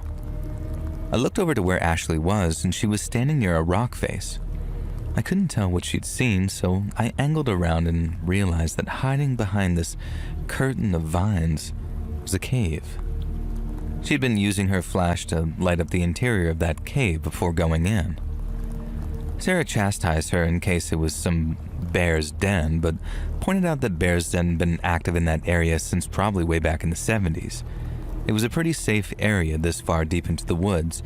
Ashley said that this may be so, but something had clearly been using the cave as its lair a long time ago. We could tell it was abandoned though because there were some rocks covering the entrance which we had to clamber over to get inside. Now this curtain of vines had fell over the entrance and almost no natural light filled the cave. Sarah and I turned our flashlights on and we looked around. Now it definitely had been some type of animal's lair once. There were very old remains littered in one corner, and then the dry, dusty, musky smell gave it an almost comforting feel. I could imagine a cartoon bear holed up there with its cute little cubs. Now we explored the cave. It was actually pretty small and had a fire pit in the center. People had clearly used it as a camping spot at some point, which made sense given the slight hole in the roof and the fact that the entrance clearly used to be bigger. Sarah joked that it would be a great place for hotboxing, and I just rolled my eyes. We did decide to camp in the cave, though.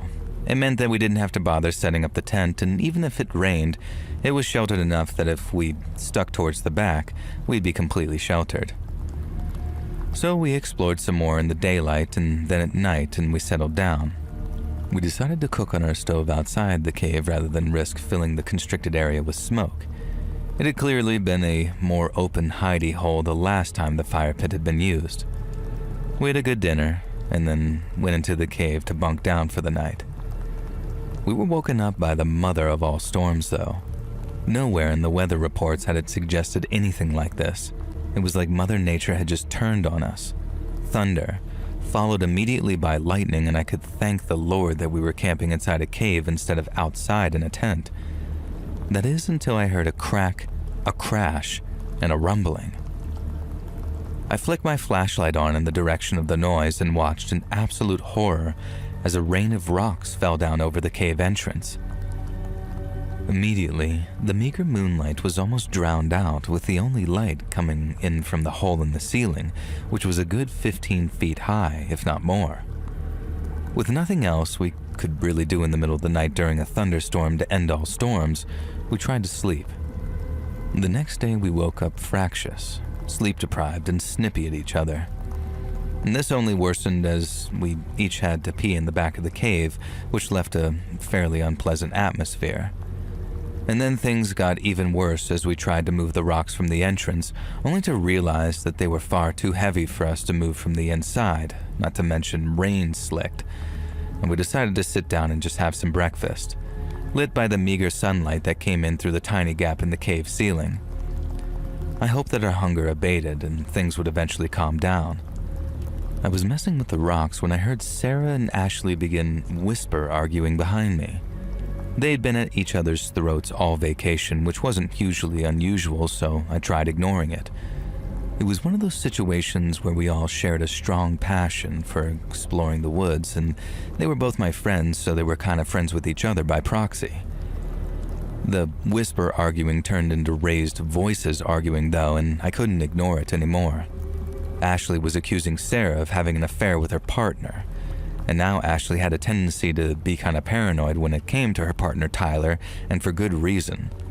He had cheated on her a number of times, and sometimes I wanted to shake her and say just leave him, but she wasn't having any of it. Now they were soulmates, even if in my opinion soulmates didn't typically screw other people.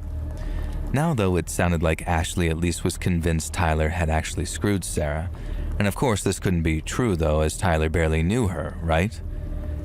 I expected Sarah to defend herself, and instead, She accused Ashley of being unable to please her man, so what did she expect when he ended up in another woman's bed?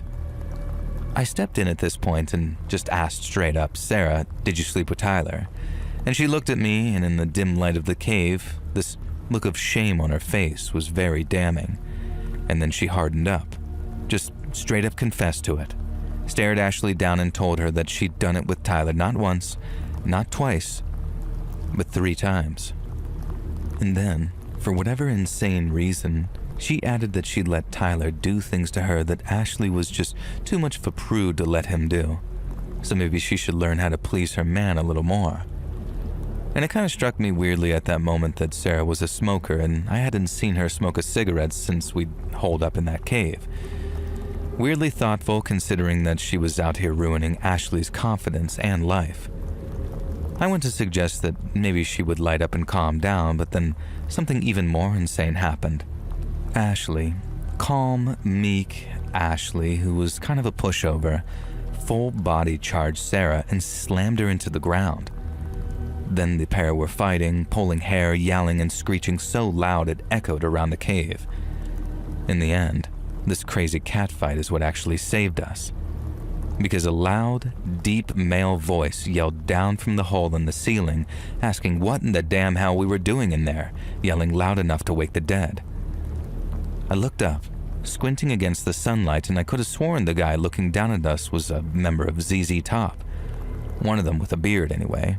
And I'd never seen a hairier man with a bigger, whiter beard. It was like Gandalf.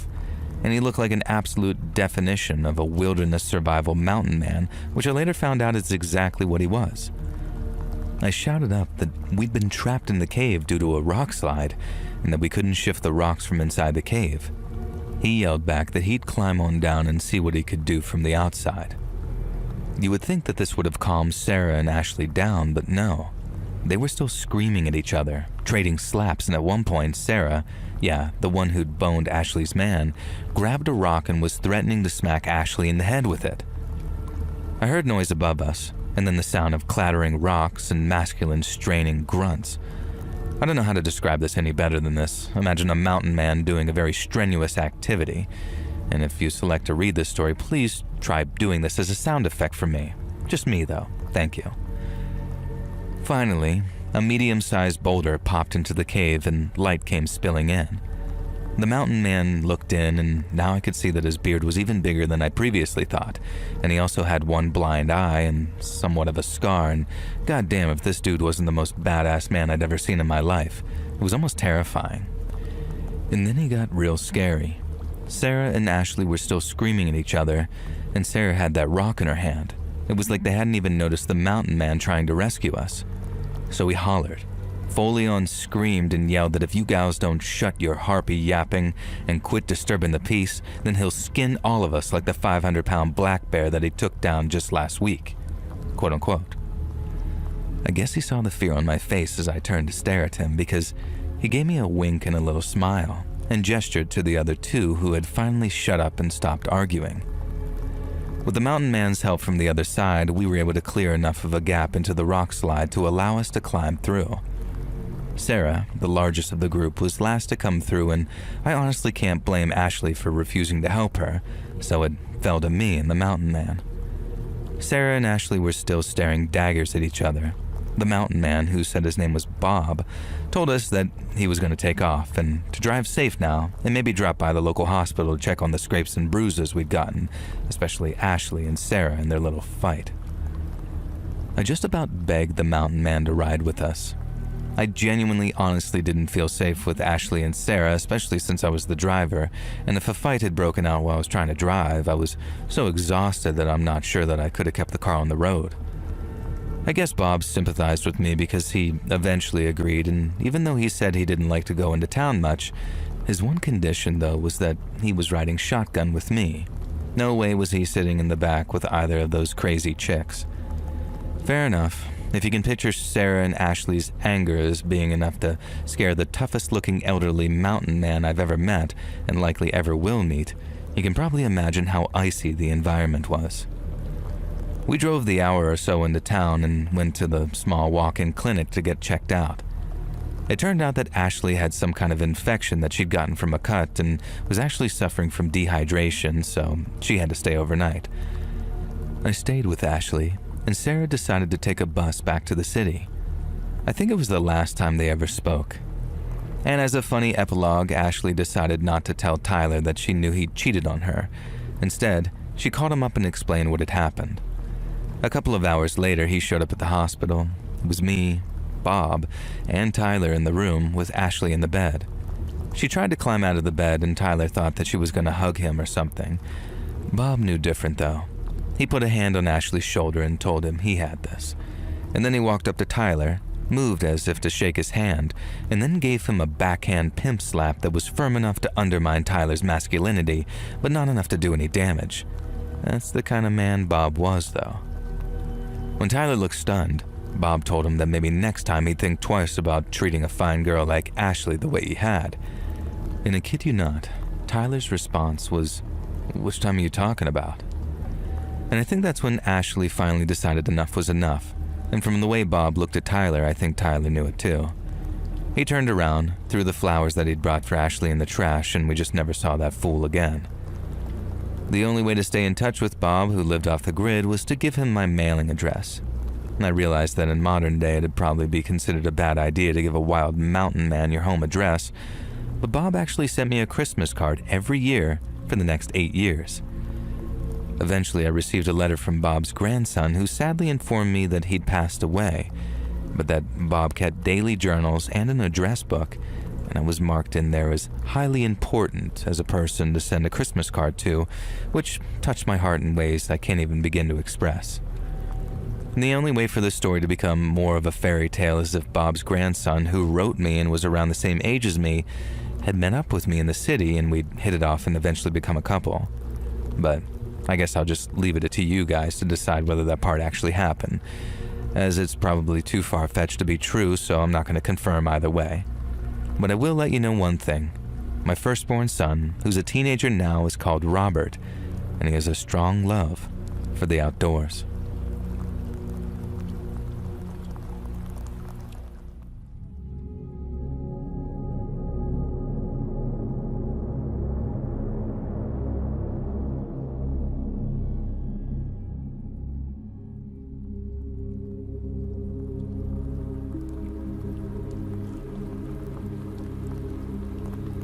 I thought my ex-boyfriend was a great guy. I really did.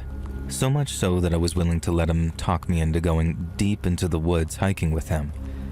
I've never been a real outdoorsy girl, much less a go into the middle of nowhere with one other person girl. So yeah, I really trusted and loved this guy. But they say if you really wanted to get to know a partner, go on vacation with them. Well, I'll also add, go on vacation with them into the deep woods. That really shows what kind of person they are, like a complete and utter maniac, for example. We spent a lot of time preparing for the trip, days of discussing it, planning our route. Maybe I should have seen it as a red flag when my ex, we'll call him Aaron, bought all this brand new navigational equipment, including an expensive compass, satellite GPS locator, etc., despite telling me that he'd hiked these woods dozens of times and was a quote-unquote expert on the area. On the drive down, he talked incessantly about how beautiful the area was, how dangerous it could be too. And that's why we were doing a short day hike on the first day, and then spending a day in a nearby motel, having fun in his words. And then on day 3, we'd come back for a 2-night camping trip in the same woods. Aaron was right about one thing. These woods were absolutely stunning. Summer was turning into fall and the colors were breathtaking. I dabble with acrylic painting in my spare time, so really all I wished was that I'd brought some paint and an easel and could set up in the parking lot to paint some of the more beautiful foliage. I said this to Aaron, and he sort of glared at me and implied that I was afraid to hike through the woods. Well, I thought he was joking, maybe teasing, and even so, my female pride kicked in and I responded, "Yeah, I'm gonna show you, buddy." And I snatched up my pack and told him to catch me if he could. Now this was fun for a bit. Leading him through the woods was almost romantic. And then he caught me, and it led to a bit of a makeout session, and I let him take over leading the way. And the scenario was kind of beautiful, you know? The day was so perfect that I didn't remotely let it concern me that there had been no trail markers or anything. Aaron knew this place like the back of his hand after all, so there was nothing to worry about, right? So we took a break for lunch. These pretty much just gas station snacks and all that kind of stuff. And then I took a roll of toilet paper out of my backpack and started to go off into the woods to pee. Aaron looked at me like I was a maniac and asked what I was doing. I explained that I had to go pee, and he acted like it was the grossest thing in the world, peeing outdoors, but also remarked that it was really smart of me to bring toilet paper with us. Isn't that common knowledge? And how did he expect to use the bathroom himself, especially on our later 3-day camping trip? I asked him this, and he brushed it off like it was a joke, but I got the impression that he hadn't even thought about it.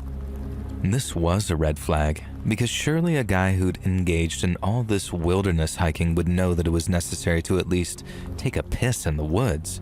And he was a guy. All he had to do was whip it out and spray. I tried to convince myself that that was it, that maybe he didn't have that much experience with women. We were in our early 20s, and I don't know, maybe he somehow thought that someone with girl parts could just hold it in for that long. God knows why I let it go though, but I did. And when I returned, Aaron had packed up our things and was pretty raring to go. Based on the time and how long we'd been out, I figured that we would have probably started heading back to the car now. And when I suggested this to Aaron, he then responds, "Yeah, guess we should do that soon. I mean, I was thinking we could start heading back when it got dark, but..." Now, I was baffled.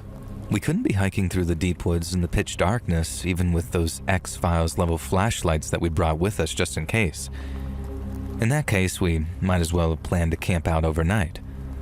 I told him this, and he got very huffy and puffy and moody and said, fine, we just head back, and then started storming off completely in the wrong direction. Now, I'm not some expert navigator, but even I could tell that we were heading deeper into the forest.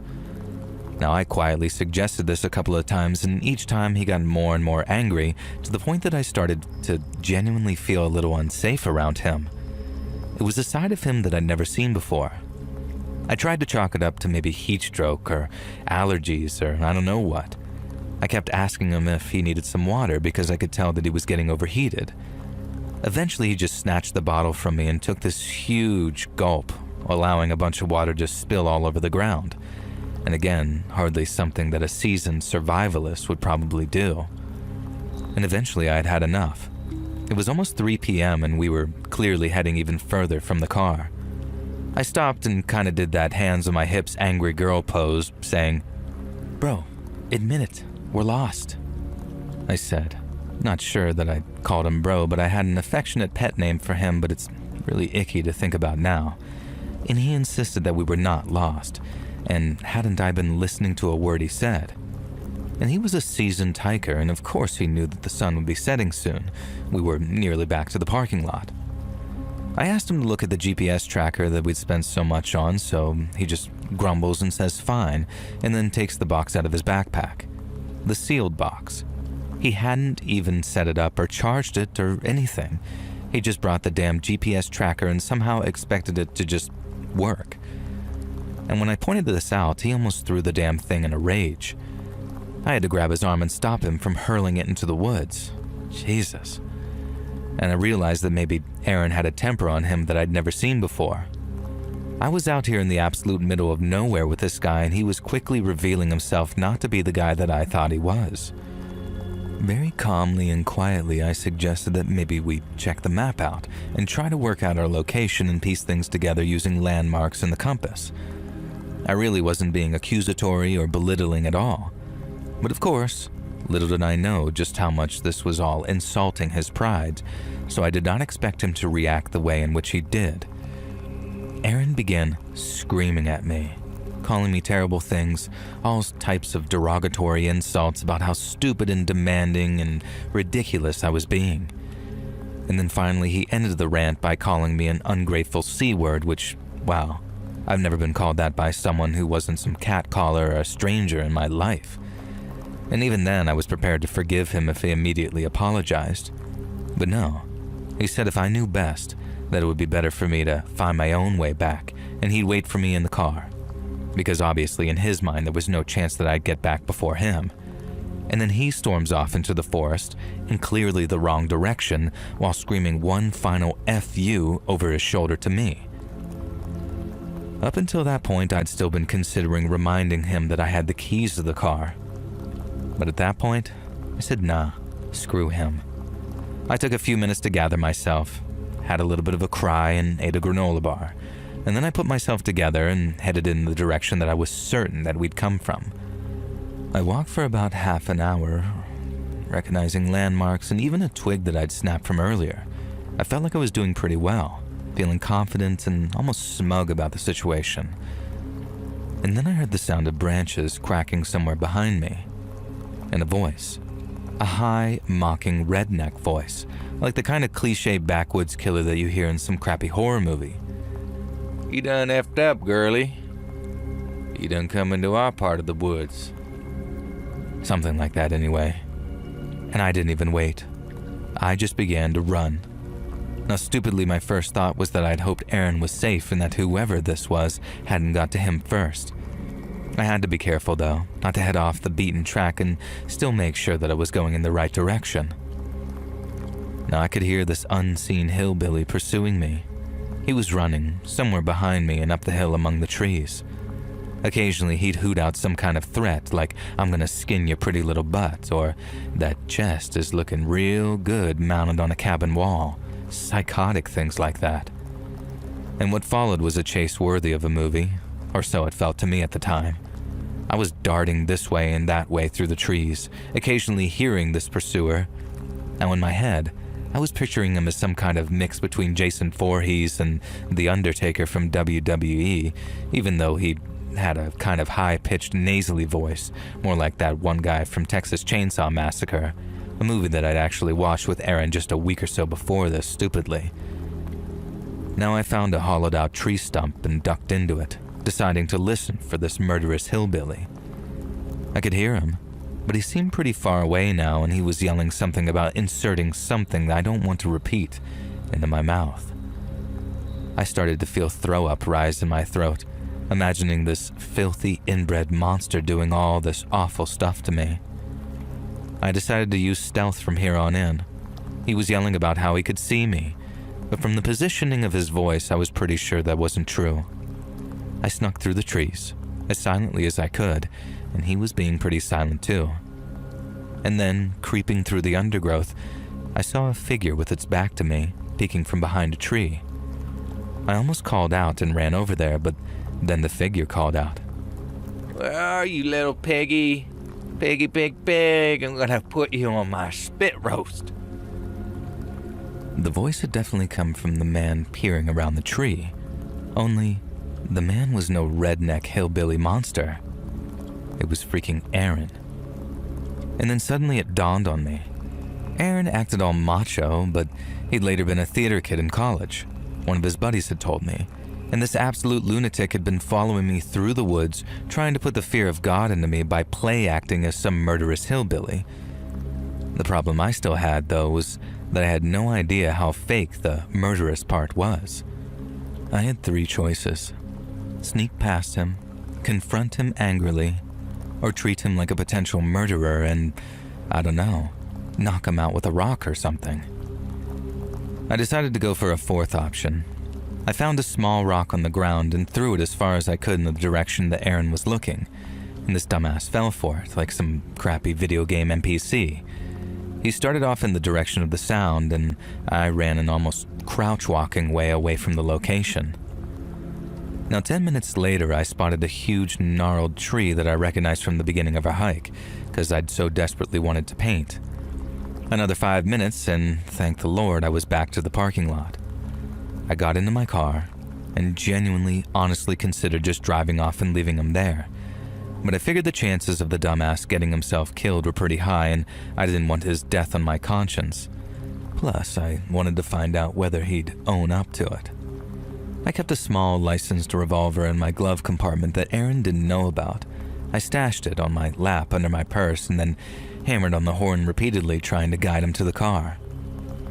10 minutes later, Aaron comes out of the trees looking embarrassed but still a little smug. And when he got into the car, I quickly started the engine and began to drive off. He didn't really say much, but when we were on the road, I eventually told him that the most terrifying thing had just happened to me and that some cannibal redneck killer had stalked me through the woods. And I told him that I genuinely thought that I was going to die. "Did he sound a bit like this?" he asked, putting that voice on. Now I pretended to be shocked, like, "You heard him too?" And then Aaron began hooting and hollering with laughter, saying, No, it was him the whole time. Remember, he's an actor. Wasn't it hilarious?" I stared ahead at the road as I asked him if he really didn't intend to kill me. In his defense, he acted horrified, like he was simply too much of an ignorant, arrogant idiot to even consider the fact that it could have traumatized me. And we drove for a while in silence. He kept asking me if I was mad, and I think he knew that he screwed up. Eventually, we reached a gas station in a somewhat suburban area. It had a diner and a truck stop, and I checked, and I had cell phone reception. I told Aaron that I'd consider forgiving him if he went into the gas station and bought me a gas station hot dog. And then I watched, waited until he was halfway through the gas station door, and then peeled out of that parking lot and did not stop driving for another hour. When I pulled into the next rest stop, I had dozens of texts from him.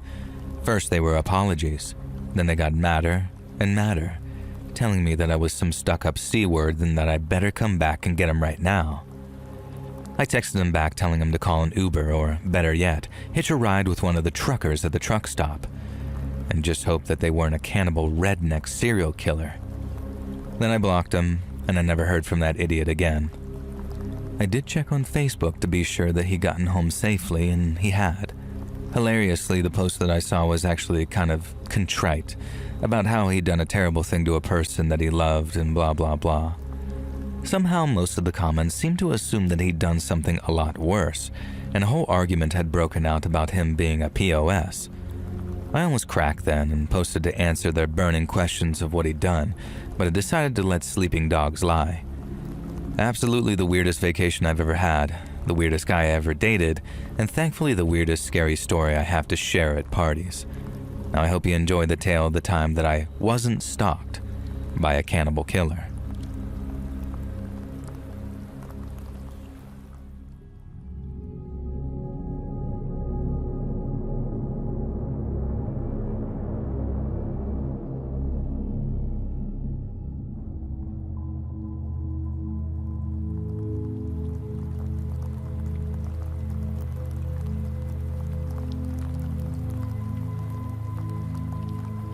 I used to work as a bartender here in Toronto, at a couple of different spots too, but my favorite was the wine bar that was within walking distance of my apartment. It was a 30 to 40 minute walk, so I used that term walking distance pretty loosely, but my route was from Queen Street West to High Park North, some of the safer areas of the city, so before the night in question at least, I'd never run into any trouble on the way home. I was a woman of just 23 at the time, and I was acutely aware that I was putting myself at risk by walking alone at night. But after the first few journeys, once I saw how quiet and deserted my route was, I started doing it every night. I got so comfortable that I even started listening to music during my walks, but only in one headphone and only on low volume so I could hear things going on around me. But no matter how vigilant I was, no matter how quiet my route, I guess it was only a matter of time before my luck ran out. And when it did, it ran out big time. It had been a quiet Wednesday evening at the wine bar when we closed around 11:30, and then after a quick clean down, my coworkers and I were clocked out and headed home by around 11:45. We said our goodbyes, and then I headed off on my usual route, which at first took me through a bunch of quiet back streets before I turned onto a long, tree-lined avenue. High Park was on the left of me, buildings were to the right, with hardly any traffic at all driving up and down the roads. As I was walking, a rare vehicle passed me before turning onto the street ahead of me. I noticed in passing that it was a white van and paid just enough attention to recognize when it drove around a second time, taking the exact same turn. I thought, this van's just driving around in circles, so I wasn't surprised when I saw it coming around the block again. But instead of passing me, it slowed to a crawl at the curb, and I heard the driver calling out to me. I took out my one earphone and I saw this tubby-looking guy with sandy brown hair sitting in the driver's seat. And then when we made eye contact, he asked if I was from around here. I didn't walk over to his window right away, I just told him sure. And then he responds, "Oh, thank God. Last couple were all tourists." Before he asked if I knew where this particular street was. I did know where it was, and I actually understood why he had trouble finding it too, because it was one of those awkward side streets with crappy signage that's tough to find unless you know it's there. And I started trying to explain where it was, but I quickly realized that I was explaining things poorly, so when he held up a map and asked if I minded showing him because he'd only forget what I told him, I didn't think twice. I guess this is the part where I explained something about the driver, something that had me lowering my guard in a way that I wouldn't have otherwise. If this had been some creepy-looking a-hole, staring at me from his driver's seat, sort of saying, "Hey girl, you got a man," then there's no way in hell that I'd walk over like I did. But this guy with the sandy brown hair and blue polo seemed a little, I don't know how to put this other than slow. He had this kind of childlike innocence about him, like he was too dumb to be bad, and when he mentioned something about helping his mom move into a new apartment, I guess I got this harmless vibe from him. But that was the point, because if I was the fish, then he was the lure, and I fell for it hook, line, and sinker, as they say. I walked over to his window and he held the map out for me to point at it, but then no sooner had I touched the paper, the van's center door slid open on my left and a man came leaping out the back. The sudden noise of the door sliding open scared the hell out of me, so I jumped back on instinct before the guy's feet even touched the concrete. And then once it hit me what was really going on, when I realized how dumb I'd been to fall for what was obviously a trap, I started running as fast as I could. I tried to get away, but the guy chasing me caught up fast, so the best I could do was run for some railings that belonged to one of the buildings. And all I could think was, they can't get me in the van if they can't get me off those railings.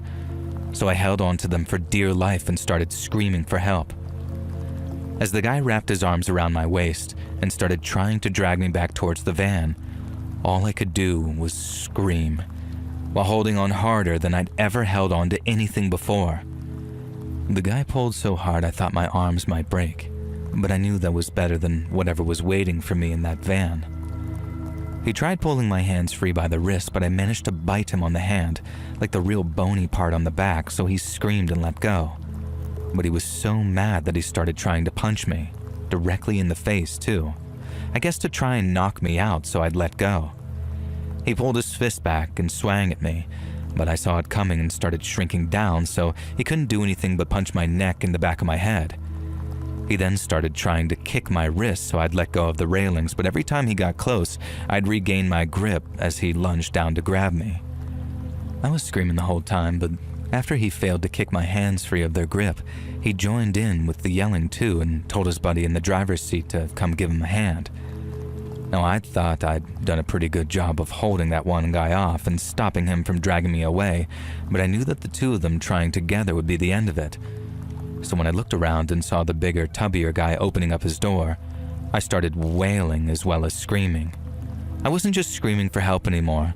I was begging them not to take me, saying that I'd do anything if they just left me alone. But neither man was interested. They'd made it up in their minds about what they wanted to do with me, and there was no reasoning with them. But then, just as the bigger guy started walking towards us from the van, I heard someone yelling from all the way across the street, shouting for them to get their hands off of me right now. Someone was running towards us, wearing nothing but a robe, their underwear, and a pair of sneakers. But the thing that really caught my attention was the big old hockey stick they were carrying. The tubby guy ran back to his driver's seat the second he saw the guy with the stick, and then the scumbag trying to drag me off the railings did the same when he realized that they were suddenly in for a fair fight. He ran, jumped into the back, then as soon as he slid the door closed, the van took off, and the man running towards us had to dart out of the way so it didn't hit him.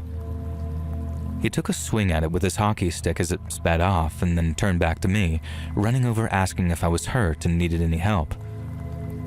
He turned out to be the owner of a store across the street, one who lived in the apartment above. He'd been up late and had heard me screaming from the moment I started. He actually apologized for taking so long because he had to put on some clothes and grab his hockey stick. But I didn't mind because he was literally my hero in that moment. He invited me into his store so I could wait for the cops there and get something warm to drink. I accepted the invite, and within maybe 30 minutes, I was talking to a pair of Toronto PD officers with a mug of hot cocoa in my hands. I told them everything, not that they were of any help, and so did the store owner. And then once I was done, they were nice enough to give me a ride home so I wouldn't have to head back out into the dark after going through something so terrifying. I guess it was the least they could do, but it still meant a lot to me, as did the help that I got from Mr. Hockey Stick in his little furniture store, a piece of which now sits in my apartment as a kind of thanks-turned-memento. Not a memento of how I almost got abducted, but a memento of that perfect moment of compassion and kindness that led him to come running to my rescue in his underwear while carrying nothing but a hockey stick.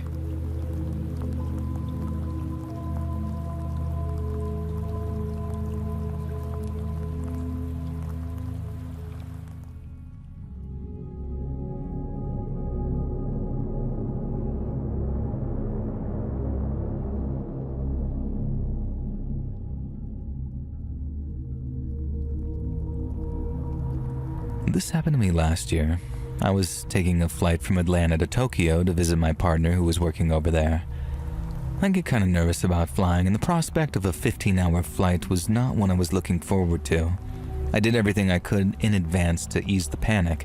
I watched stress management YouTube videos, I listened to a relaxing audiobook at the departure gate, and I treated myself with an upgrade to business class. Maybe if I could avoid screaming babies and had a bit more legroom, things could be less stressful. Eventually, just before boarding, I decided that it was all too much and dropped a diazepam. I made my way onto the plane as one of the first aboard, stowed my bag in the overhead compartment, and settled into my window seat and promptly fell asleep. The next thing I knew, I'd groggily sleepwalked my way through the pre-flight checks and the takeoff, and was only vaguely aware that I even had a next-door neighbor in the seat beside mine. I woke up a few hours later, distinctly in the air and feeling a lot more relaxed than I had been when I boarded. Right now, I was alone. With nobody in the seat beside me, I gestured to the flight attendant and asked for a bottle of sparkling mineral water, which was delicious and refreshing and calmed my nerves. I noticed that someone must have been sitting beside me because there was a comic tucked into the front seat. I relaxed back in my seat for a few minutes when a shadow started to loom over me. With a heavy plop, my neighbor landed in his seat, almost causing my sparkling mineral water to spill. I turned to look at them and realized that they were already leaning in, looking at me, very closely in fact. They had a big ginger beard, bleach blonde spiky hair, eyeliner, a septum ring, various other piercings, and one of those flesh tunnels in their ears, and these very wide pupils. "I'm Declan," they slurred. And they thrust their hand into my lap, I guess for me to just shake it, and I managed to do so and then introduce myself. And I don't mean to be rude, but they absolutely reeked. I guess because they just come back from the bathroom, but good God, it was not nice in close quarters. Declan told me that they were non-binary and used he, him, and they, them pronouns. They went on to explain that they worked as some kind of MMA promoter and also a playwright, and then talked at me non-stop for almost an hour. And this sounds like I'm exaggerating, but they would not stop. According to Declan, they were going to change the worlds of both literature and mixed martial arts, and had been told that they had a unique and powerful voice. I wasn't sure about that, but they certainly had a unique and powerful body odor. Eventually it all got too much, and I had to excuse myself to get up and use the bathroom. Declan pretended to shift to let me through, but even with the extra space in business class, I was forced to brush and squeeze up against them to get past. I went to the plane bathroom and spent as long as I could in there without seeming weird. I didn't even need to go, I just needed a break from Declan's weird, intense monologuing. And when I got back, I decided that I'd pretend to nap or put some headphones in and listen to a podcast. Let's read, of course. And when I opened the door to the bathroom, I was met face to face with Declan. And I wish that I was making this next part up. It's genuinely disgusting to me to think about it now, let alone share it, but I think it's an important moment in sharing how effed up the next part is.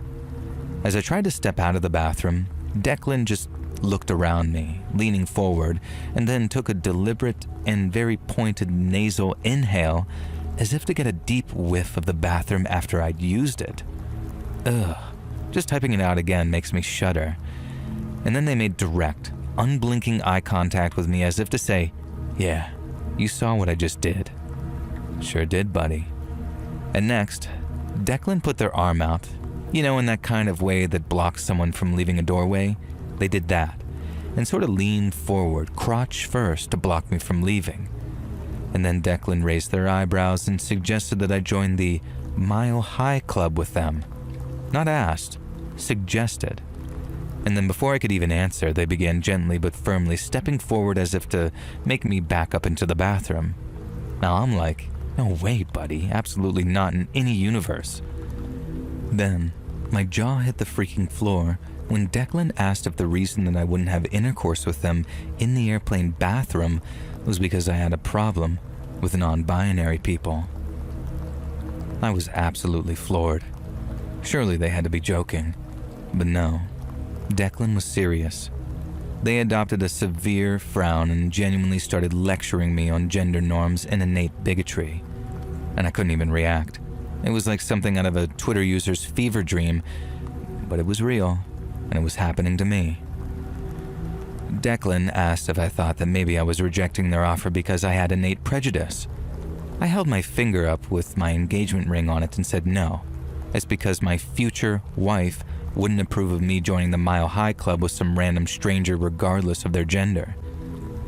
Declan's fists sort of bunched against the door frame, and they quietly but firmly punched the wall. It wasn't enough to cause any damage or commotion, but it was enough to send a message of, I am stronger than you and I know it. And I ducked under Declan's arm and made my way back to my seat. On the way, I caught eye contact with one of the flight attendants and tried to give him the universal unspoken facial expression of, this creep is harassing me. I think he got the message, because a few minutes later, after Declan stopped back into his seat with this thud, the flight attendant came over and asked if everything was okay. I said it was, and requested another sparkling mineral water in around 5 minutes as an excuse to have him come back and check on us. Now Declan was just sort of muttering to himself under their breath. I couldn't make out what they were saying at first, but when I realized, an icy chill went through my chest. Declan was whispering the most vile, unpleasant violence towards me.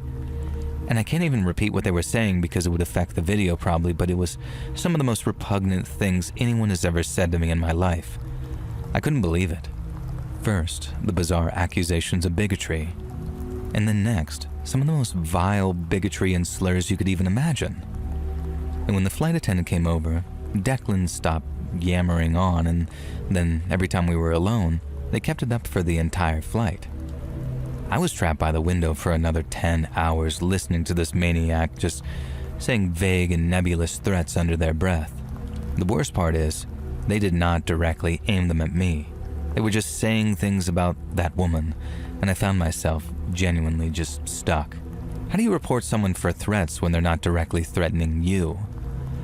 I guess in retrospect that I could have just told the flight attendant that Declan was engaging in this very antisocial behavior, but if anything, this story illustrates how easy it is for someone like Declan to completely make you freeze up. Eventually we landed. I waited for Declan to leave, and at first they didn't. They just stayed stubbornly sitting in their seat, still not shutting up with the yapping. No, eventually the flight attendant before ushered them up though, and they took their overhead luggage and left. Only then did I call the attendant over and tell them what had gone on. Now they quite reasonably, in much nicer terms, told me that I was a freaking idiot for not saying something, and then even encouraged me to tell the Japanese police. I was done with it all though, and opted not to, and it still bothers me to this day. I spent my entire vacation with my fiancé worried that I'd encountered Declan. Thankfully I didn't. I know this might not be the most directly terrifying story you've received, but being pinned into my seat having to listen to that kind of verbal cruelty from someone who thought that they were entitled to me and my body, it was so stupidly brazen that the reality of it still genuinely gives me nightmares to this day.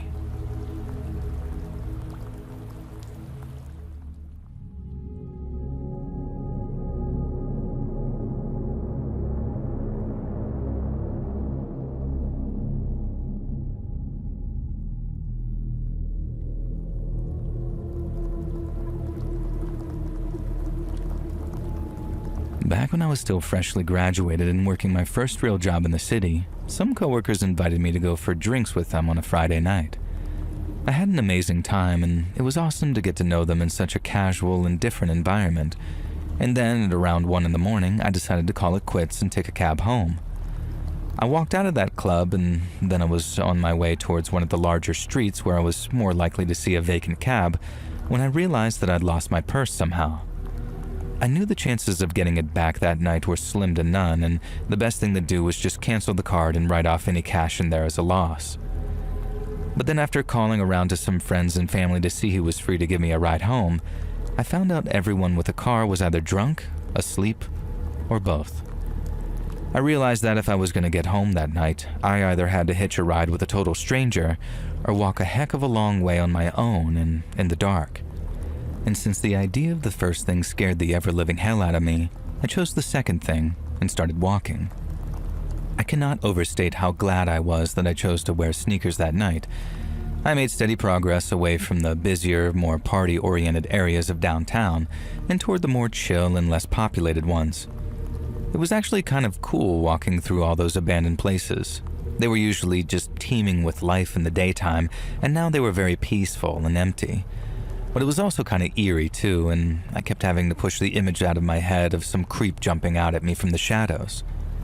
I was careful where I walked, kept looking around to make sure that no one was following, and tried sticking to well-lit areas too.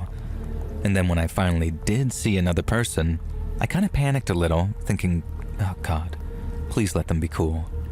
But my mini panic stopped right as I looked closer and saw it wasn't some creeper in a hoodie intent on stalking me all the way home. It was another girl, similarly aged and similarly dressed too. She was walking on the other side of the street as I turned a corner, and we were both walking in the same direction too. So when I looked over and we made eye contact, she asked if I wanted to walk together with her. And she acted super extroverted and friendly, and I knew two girls walking together was way safer than just one walking alone, so I figured, what the heck, why not? And she crossed the street to introduce herself. She told me her name was Kim, and that she may or may not have accidentally given her cab fare to a bartender who must assumed it was just a tip. We joked about how she'd accidentally earned herself some good karma and that she'd probably get that $20 back somehow in the near future. And then the conversation continued as we carried on our way. And I think like maybe a third of the way through the journey, we saw a guy staggering out from a side street and start walking in the same direction. He was the opposite side of the street, so we had a nice safe distance between us. It also took him a minute to realize that we were there, and when he did, he started yelling stuff like, What's up, ladies? Need a little company over there? I did my best to ignore him, and so did Kim. But then under her breath, she said, "No, thank you," in a way that had us both stifling these giggles. Now, the guy asked what the heck we were laughing about, and at first he sounded pretty chill, but then he changes to, Wait. You were laughing at me, aren't you? and he started to sound very offended. And over the next few minutes, we listened to him yelling stuff like, Oh, I get it. You think you're better than me, is that it? And while at first he sounded kinda hurt in a jerk-off kind of way, he got angrier and angrier as we just kept on walking. Now in the end, Kim suddenly explained how her place wasn't far and I was welcome to come inside for a drink and a bathroom stop before I walked the rest of the way home. I actually really needed to pee at the time, so I would have accepted anyway, but having that drunk a-hole now basically following us absolutely sealed the deal. I accepted her invite, and then we darted down the next side street so we could lose our not-so-charming traveling companion. And when we heard him yelling, we picked up our pace a little, laughing at how outraged he sounded. I asked Kim if she thought he'd follow us, and she responds, "Probably, but watch this," before she turned us down another smaller street. We were completely out of sight, leaving the drunk guy yelling aimlessly in the street, and we only had to walk a few more minutes before Kim then says, "We've arrived." It took me by surprise, because we were walking past these super nice houses with gates and courtyards out front. I lived in a crummy apartment, but here was Kim, not too much older than me, and she had this really nice house. I was so taken aback that I kind of froze on the spot and told her that her place was amazing. Kim smiled like that was something she heard a lot. I couldn't help the barrage of questions that came next, but Kim was gracious enough to answer them for me. She said she lived alone and with a pretty hefty discount on the rent because she rented from a family friend. And I'm like, damn, I'm jealous. But in a sort of I'm happy for you kind of way, and Kim just sort of smiled before inviting me inside. The gate wasn't locked, so she just pushed the latch and opened it, and then we stepped into this cute terracotta courtyard with shrubberies on either side of a path. And there was a security light that turned itself on as we got closer to the door. But just before it did, effectively blinding me if I tried looking up, I swore that I saw a curtain twitch on the second floor of the house. Now, as we reached the door, I asked Kim if anyone was staying with her, and when she said no, I reached for her arm and stopped her unlocking it. She asked what I was doing. I told her about the twitching curtain and how it made me think that we'd been watched from the second floor. She told me it was probably just the alcohol messing with my eyes and that no one was inside. So I backed up a little ways from the porch and looked up at the windows again. The security light had turned off because nothing was moving on the path, which meant that I wasn't blinded by it when I tried looking up. And when I did, I saw the curtains twitch in a second floor window again, clear as day, like I'd caught them looking. Now I'm like, for real though, is there someone in your house, Kim? We need to call the cops. But she snapped back saying I needed to chill. Just come inside, relax, have a drink. And she said a bunch of other stuff, but I didn't hear it. All I could hear were the alarm bells blaring in my head on account of the way Kim was acting. I might have been a little drunk, but I'm not stupid, and I slowly began to suspect the unthinkable. Kim wasn't just drunk and overconfident. She knew someone was in that house, and since all that seemed to matter to her was getting me inside, I realized things weren't as they seemed. At first, all I wanted was to call the cops, because better safe than sorry, right? But then once I realized Kim maybe wasn't who she said she was, I just wanted to get the hell out of there. I didn't even say bye or anything. I just turned around and walked back towards the gate. Then the last thing Kim said in character was kind of offended, saying, "You're not leaving, are you?"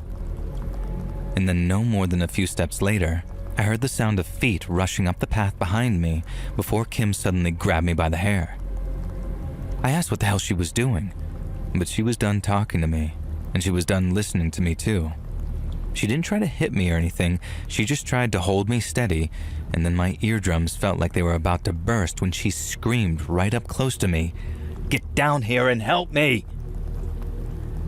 I think hearing that sent me into overdrive, and I managed to push her to the ground before pulling my hair out of her grip.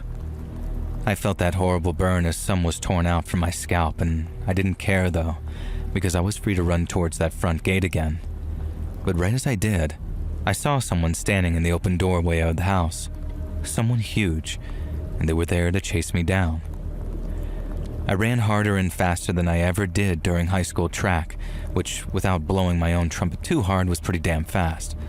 And I only looked back once I ran through the streets, and the man chasing me was so close that I was going to burst into tears while running at full speed. So all I did was run and run as fast as I could till I saw a highway that had a few cars going back and forth. I ran out into that road and right into the path of an oncoming car, which obviously had to brake once it saw me. The driver was obviously pissed, but when I tried to show him what I was running from, there was no sign of the man who had been chasing me. I remember him stepping out of his car door a little to tell me to get the hell out of the way, and so I did. I staggered back to the sidewalk on shaky legs and then called the cops. Most of the walk back to my apartment was spent on the phone with the cops as I explained how I just escaped a potential kidnapping, or maybe worse. The dispatcher said that she'd have an officer visiting the house that I described, and then she gave me a case number so I could call back and ask about what they'd found. But I didn't need to because the very next day I had a detective from the state police call me who asked if he could pay me a visit. He seemed super interested in Kim and seemed disappointed that I hadn't gotten a good look at whoever had been inside the house, which, by the way, turned out to be unfurnished and owned by a realtor who had no idea two individuals had broken in. They were gone by the time the cops showed up, and the only trace of them was a strip of masking tape attached to a wall that the forensics people said was clean. The detective said that while I've gotten very, very lucky, it was my smarts that had saved my ass in terms of figuring out it was a trap. But to me, it wasn't any of that. I got away that night because those sick freaks were too impatient, and Kim was too crappy of an actress to silence those alarm bells in my head. They might have been smart enough to get away with trying whatever they had in mind, but I swear, make them just a little bit smarter, and I'm not sure that I'd be around to be writing this right now.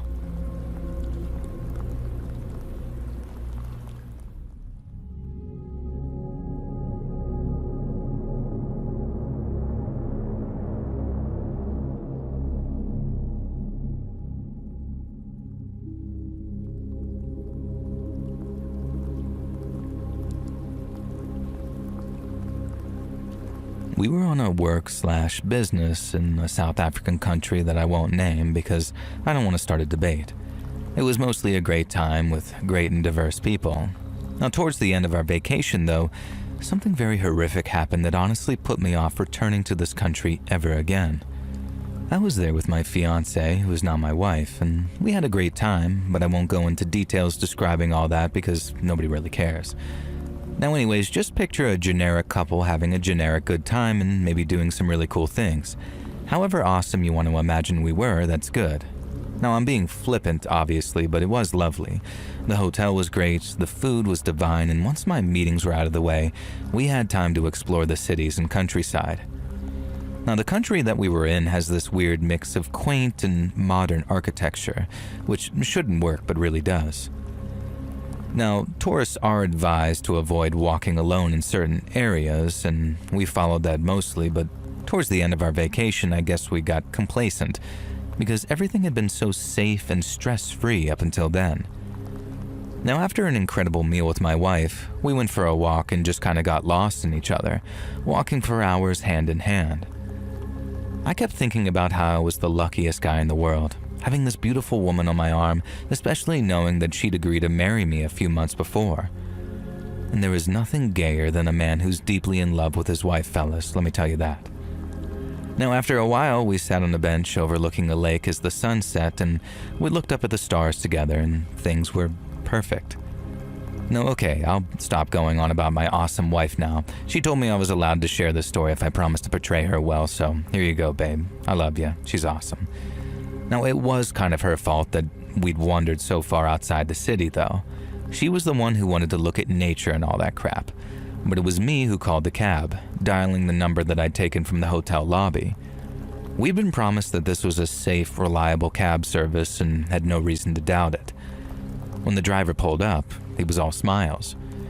We checked his ID, his registration. We confirmed that he was actually the driver listed on the cab company's website, all the steps that you're supposed to take. Then we gave him the address of the hotel and he entered it into his GPS. The driver engaged us in this very cheerful conversation, albeit in very broken English, as we began driving. I was sitting in the back with my wife. Looking out the window, it surprised me to realize just how far we'd walked. We were completely in the middle of nowhere. Full countryside with no buildings in obvious sight. The cab's headlights and the moon lit the fields as we drove past them. And that's why I didn't really notice when the other vehicle fell into line behind us. After a few minutes, I caught sight of shadows in the driver's rearview mirror and leaned behind to look over my shoulder. I whispered to my wife that a van was following us and it didn't have its headlights on. She called out to the driver and seemed to do a better job of communicating with him than I had. And the driver glanced into his rearview mirror and then gave us this big, beaming smile and told us it was nothing to worry about. I said it was pretty unusual for anyone to be driving at night with no headlights. The driver said it was fine. Some people on these roads didn't want to be noticed and it was better not to keep looking at them. If they didn't want to be noticed, I said, then why were they tailgating us and getting lit up by our rear lights? And the driver just laughed and kept on driving. Now, a few minutes later, the van behind us flashed its headlights and hit its indicator in a very clear gesture for us to pull over. The driver glanced at me with these very wide eyes and said that we had to stop. My wife, bless her, told him that if he valued his life, then there was no way on God's green earth that he should stop, and in fact, he needed to slam down on the pedal and floor it the heck out of here. The driver wasn't cooperating though. He pulled over to the side of the road and the van followed.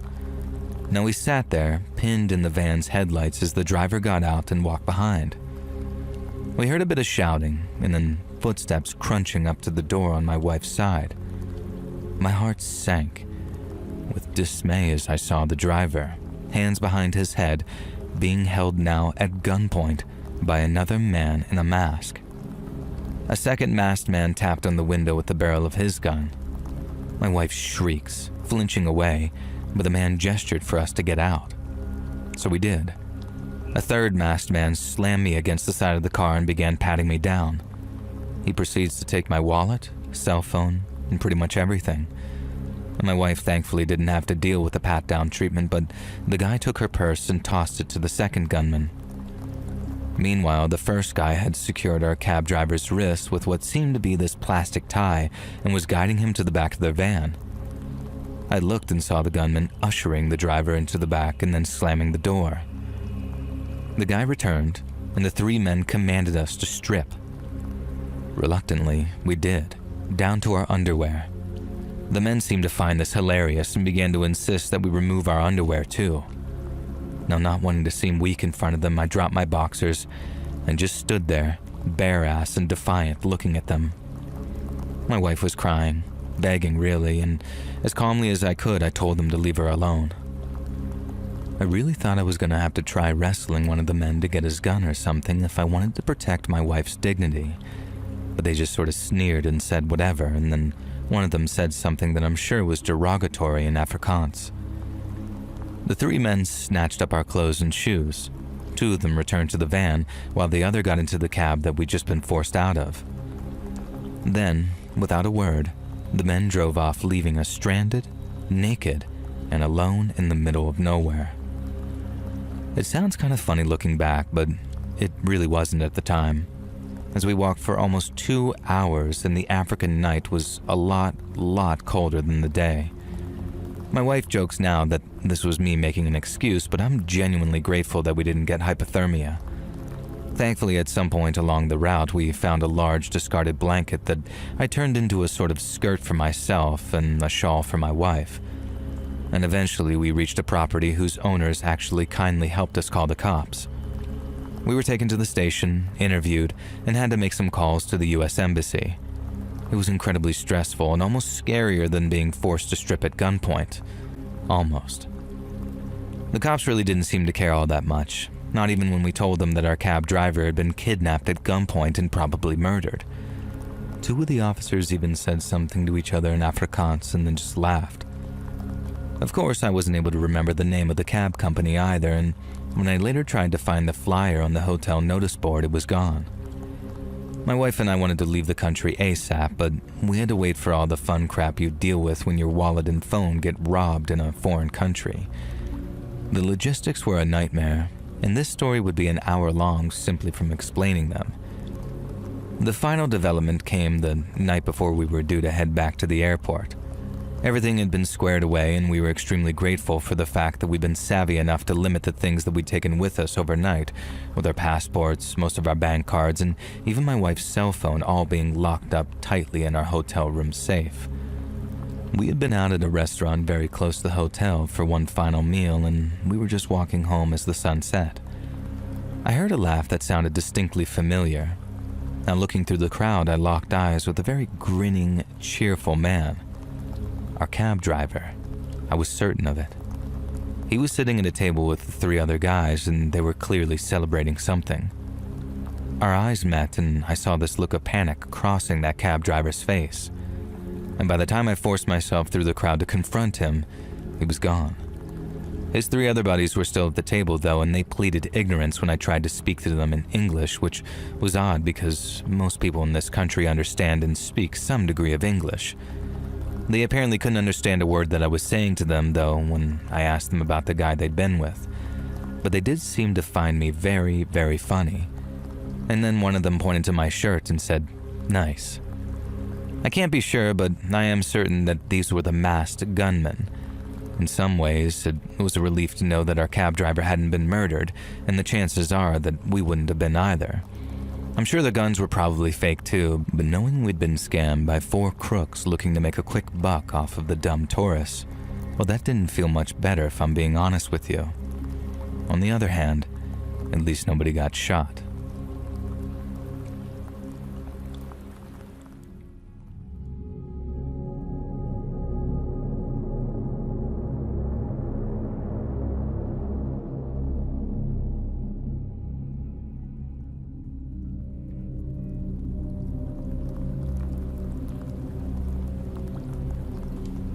In November of 2010, me and a few pals of mine went out on a lads' night to celebrate our mate Jacko's 25th. We went to a steakhouse before a massive pub crawl, and then ended up in a club till about midnight when I decided to catch the last bus home. I wished the birthday boy a safe trip home, said my goodbyes to everyone else with hugs all around, and then I walked out of the club and started towards the bus station. When I checked the time on the way, I noticed that I was cutting it a bit fine, but I still thought I was going to make it. But then I remember turning a corner and seeing my bus at its stand in the distance, taking on the last passengers in the queue to board. I ran like the clappers trying to catch it, shouting for them to wait. But either the driver thought that I was just some mad pisshead on a tear, or he ignored me so he could stay on schedule. Because before I could even get close, the bus pulled away from the stand and drove off without me. I was absolutely gutted. Not just that I'd missed out, but I'd spent so much money on scoff and ale that I couldn't afford a taxi. If the same thing happened today, I'd be able to move some money between accounts using my banking app, or get my girlfriend to send me some and then pay using the contactless on my phone, but back then, that wasn't an option. I also didn't want to dick a driver around by being all, "Look, mate, I might have some cash at home. Will you give me a lift on the off chance I've got enough?" And so, I bit the bullet and decided to just hoof it. After hitting the road, I called my girlfriend and told her what happened. And then after she laughed and said it sounded like I'd had a good time, I asked if she had any cash on her to pay for a cab. She didn't, but when she offered to get dressed and walk to the nearest cash point, I told her not to trouble herself. She asked how long the walk would take me, and when I said about an hour and a half, she said that she'd have some food and a nice hot bath ready for me by the time I got in. I thanked her, told her I loved her, and then said I'd see her soon. Now, the first part of the walk wasn't that bad, actually. I was still quite drunk and in a really good mood after seeing all the lads, so my spirits were high as I got further away from the city center.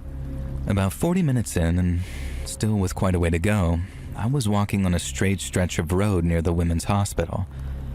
I was whistling Don't Stop Believing myself because it had been played at almost every place we went to, when I suddenly felt my phone vibrating in my pocket.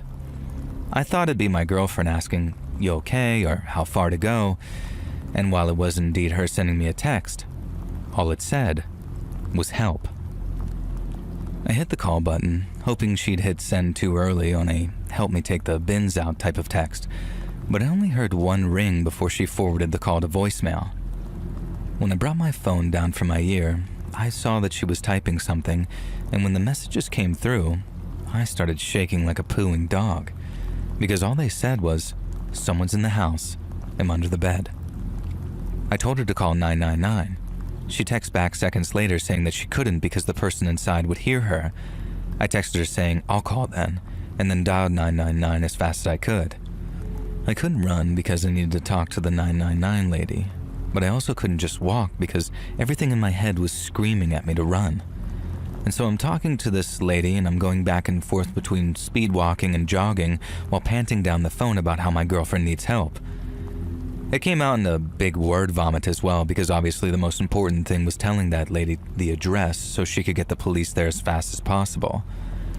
And I feel terrible saying this now, but the way that she was talking back to me was so calm that it made me really angry. I remember there was a point where I was shouting, "Please, I'm begging you, someone's in the house with her."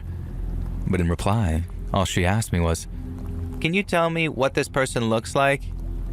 In just the most nonchalant voice you can imagine.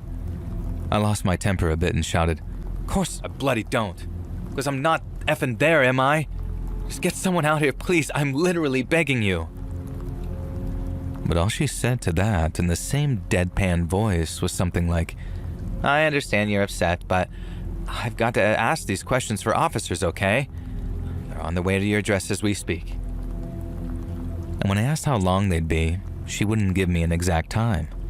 She just said no more than a couple of minutes because they had a unit in the area. I asked her to promise me that they were going as fast as they could, and then when she did, I thanked her, said I had to go, and then hung up. I stopped to fire off one last text, asking my girlfriend if she was okay, and then started legging it down the road. I kept my phone in my hand, hoping it'd quickly vibrate with her reply, and then the longer it stayed quiet, the more scared I got. I played a lot of football back then, so I was pretty fit, but all that beer and sambuca in my stomach, I tried fighting it because I couldn't afford to stop, so when it came, the first round of vomit streamed down the front of my nice white shirt. I spat the rest out and kept on running, but once I'd started, I couldn't stop, and a sudden stomach spasm had me slowing to stop before I lurched over and puked again. I knew I had to get it all out, so I made sure to heave until my stomach felt empty, and once it did, I picked myself up and got ready to run again. But then I suddenly saw a light shining out to me in the distance. And at the time, it felt like it was light shining down from heaven. It was the light on top of a Hackney cab saying it was vacant and on for a job, and when I saw it, an idea struck me. I could flag it down, explain the situation, and then swear on my mother's life that I'd get him the fare that I owe him if he just got me home to my girlfriend. At the time, I couldn't imagine anyone kicking me out of their cab after hearing that, so as the light got closer, I started jumping up and down and waving my arms till I saw his turn signal start flashing. The driver pulls his cab over, and I noticed that he had his passenger window open, so I'm thinking, explain to him there, then jump into the back when I get the go-ahead. But I'll never forget the look on his face when he saw me up close. He looked well and truly disgusted, and then I remembered how I was absolutely drenched in my own sick. And he thought that I was just some lone pisshead having puked all over myself, and while I suppose that was technically the truth, it obviously wasn't the whole story. Now I'm screaming, no, wait. And as he drove off and then he sped off into the distance, all I wanted to do was scream at the top of my lungs. I didn't. It was a waste of time and energy, and since I've wasted enough puking up my guts and trying to flag down a cab, I got running again, as fast as I could, and I didn't stop until I could see flashing blue police lights outside my house. It was a relief to know that they were actually on their way like the 999 operator said, but I still don't know if my girlfriend was actually okay or not. And since she hadn't replied to the "you okay" text that I sent before I started running, I had this terrible feeling that she wasn't. I ran up to my door and unlocked it, then as soon as it was open, I started calling out my girlfriend's name at the top of my lungs as I ran for the stairs. But I hadn't even touched the bottom step before a policeman appeared from the living room and said, "It's all right, mate. She's in here. Everything's fine." He said, "Everything's fine," but he meant nobody's hurt, because my girlfriend was anything but fine when I saw her. The police had only been there a few minutes, so she was still in these floods of tears from all the fear, but also the relief of those two policemen having arrived when they did. She ran up and tried to give me this big hug when I walked into our living room, but then we had this really quite surreal moment of her stopping dead when she saw the state of me. She had tears in her eyes, snot coming out of her nose, and she pointed at my shirt and asked, "Is that puke?" I explained I vomited on myself when I'd been running home to help her and then got her crying again. She later said it was because she realized how helpless I must have felt, and she was exactly right. I've never felt so powerless in my entire life. After changing my shirt and giving myself a little baby wipe bath, I went back downstairs and made a cup of tea for me and my girlfriend.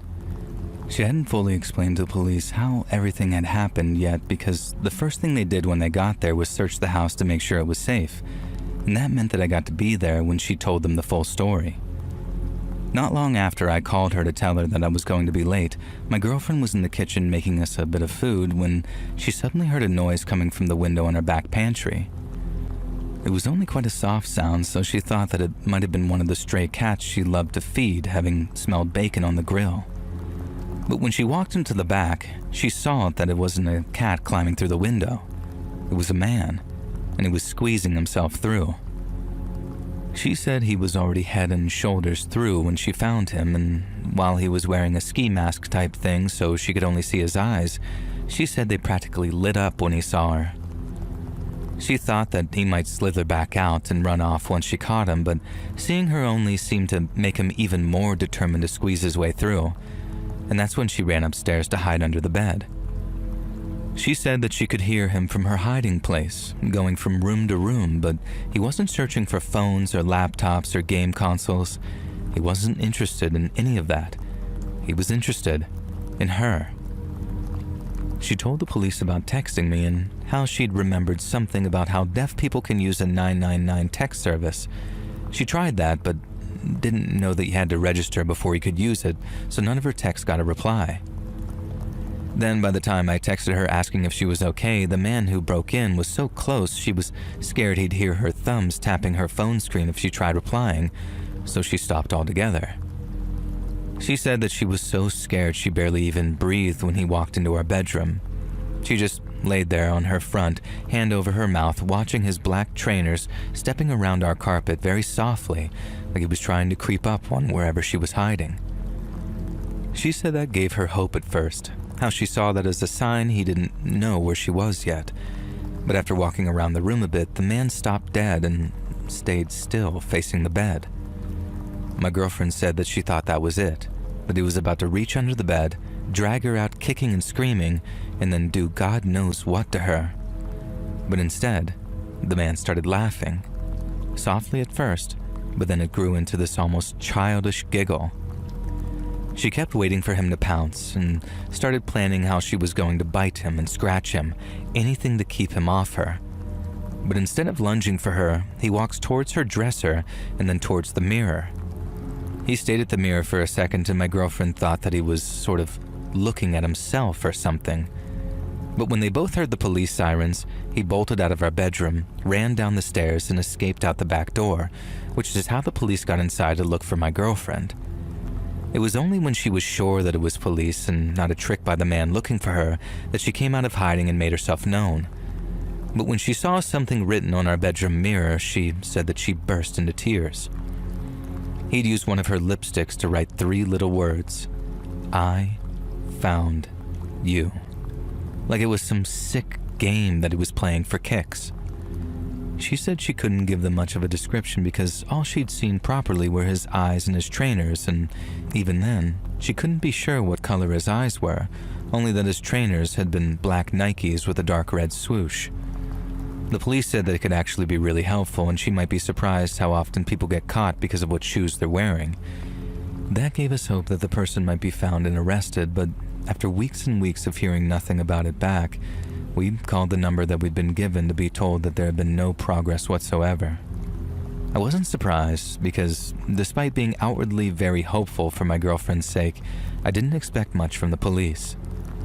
I'm not saying that they don't work hard at their jobs, but without fingerprints or DNA, and without any real description to go on, there wasn't much that they could do except advise us to keep our windows all closed and locked at night. But that's just the thing. My girlfriend hadn't just left the back window open. It was November, so it was bloody freezing out.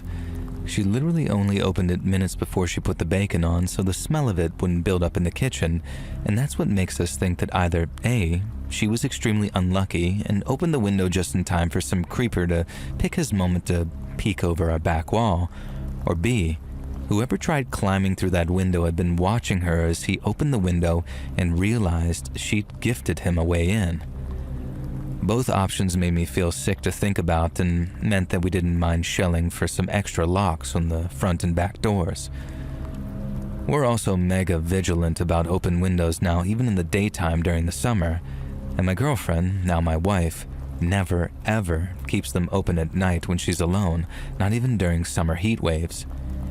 It can get to be a pain in the butt sometimes, but don't get me wrong. But it's worth it to know that same horrible scenario won't play itself out again, because I'm not sure my nerves could stand another go.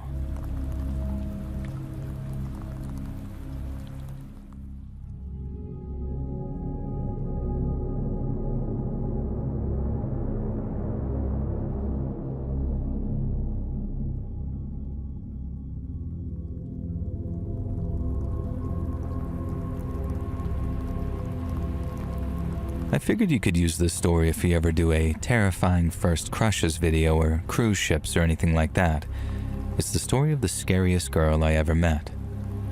So, young love. It's a beautiful, thrilling, daring, and usually a load of bullcrap. I was 16 when I had my first crush that felt like something more. 16 and bored out of my skull on a family cruise. I first caught sight of the girl when we were at the muster drill at the very beginning of the cruise. It was hot as balls out, and a lot of the passengers were clearly uncomfortable, probably traveling from landlocked or cooler states. We were setting sail from Port Miami, my home city, so none of this was very exciting or original to me. Others were a mixture of hyped up and heat-stroked, and as a teenage boy in the year 2000, I was completely over it. I looked around for someone who was sick of all of it as well as I was, and that's when I saw her, Sasha. She was an absolute dream girl for an alternative teenage boy like me, dressed all in black despite the baking summer sun, but barely covered up, if you know what I mean. I don't really want to get into it now, and adulthood and everything, but you gotta know that to the 16-year-old me, Sasha was the most alluring, beautiful, mysterious goth metal chick I'd ever seen in my life. This was from the area when people like us were into Nine Inch Nails, Tool, Pantera, maybe Slipknot and Marilyn Manson if we were forced to admit it. So imagine a dream girl who fits that mold, and that was Sasha. Of course, she was really a nightmare, but hey, is that surprising for a girl who I later caught literally growling at a 5-year-old girl? Now anyways, that's when I next saw Sasha. The cruise had departed for the Mediterranean. We'd had an early dinner, and then my parents had sent me and my older sister off to explore, which meant they either wanted to screw, gamble, or drink, which I figured would be their plan for most of the vacation, both on and off the ship. I wandered around until I found a little arcade, with a few token games, some video games, and even a few machines set to free play. A group of younger kids were crowded around a House of the Dead 2 arcade machine playing like crap. The beautiful girl I'd seen earlier was lurking near an ashtray smoking, which gave my dumb self a little thrill, and they were glaring at the kids. Every now and then she'd make a derogatory comment when one of the kids got hit by a zombie, or whatever those things are in House of the Dead 2 that look like tiny Michael Jacksons. Now my sister, Robin, snuck up behind me and hit me for staring at that girl. She told me to play it cool, and then said that she'd kick the crap out of me if she caught me smoking. Then Robin very kindly disappeared off into the bowels of the ship, leaving me to make my own mistakes. Now, back home, off the ship, I was a shy and awkward kid who kind of skulked around listening to Korn, but I decided that on the ship, I was going to be a confident, cool kid who went around listening to Korn. Pretending like I hadn't been standing there spying on her for the last 15 minutes, I walked up to the girl and introduced myself as Robbie. Yeah, my sister and I are called Robert and Robin, geez. That's when I found out that her name was Sasha, and she was a misanthrope and misandrist. And that's actually what she said. Hi, I'm Sasha. I'm a misandrist and a misanthrope. And she explained that this meant that she hated men and then hated all people, and I pretended like I didn't know this and then pretended like I found it really cool and that I agreed. Yeah, men suck, I said, which seemed to make her laugh genuinely, which I took to be a good sign. And Jesus, I was such a cringelord back then. I wandered through the arcade, talking about crap, mostly how everything sucked and the cruise sucked and how modern life sucked and our parents sucked and the kids around us sucked. Sasha told me about all the bands that she liked, which all sucked, and she told me that my taste sucked too, but also that it was cool. Sasha may have been dressed in black, but I can see now that she was one walking, talking red flag, and I would have recognized it at the time if I didn't have such a damn crush on her out of nowhere. I thought I was being really slick and smooth and kept asking to see this pentagram necklace that she was wearing, which, of course, each time it gave me a good look at her cleavage. Now, after a few requests to study it, I'd kind of realized that Sasha was enjoying the attention, and I relaxed a little, and then trying to be the cool guy who openly checked her out and hit on her. Now, for Sasha's part, the more attention I gave her, the more it seemed to spur her on to want to do crazy things. She led me to the back of the arcades and pointed out that the security cameras didn't reach this area. She knew, she said, because she'd been on this dumb gay cruise 1,000 times. There was a digital cornhole machine that could be used to get a bunch of tickets, and Sasha showed me how to use the chain attached to my wallet to crack the plastic around the ticket dispenser and cause a roll of tickets to come out. I hesitated until Sasha got angry at me, saying that I was just like the others. Now, nervously, I looked around, and then suddenly as I could, I broke the machine. A limp strip of about 10 tickets came flopping out, and Sasha took them, got a little sneery, and then immediately threw them into the trash. Now next, Sasha took me on a walk through the main atrium. She told me to stand on one side of the big central staircase and watch her as she walked through the crowd. I had no idea why, but I didn't mind having an excuse to stare at her, so I did. I got to admit, she was a master. She stumbled walked through the crowd, gently knocking into people here and there, and then being all sweetness and smiles when she apologized.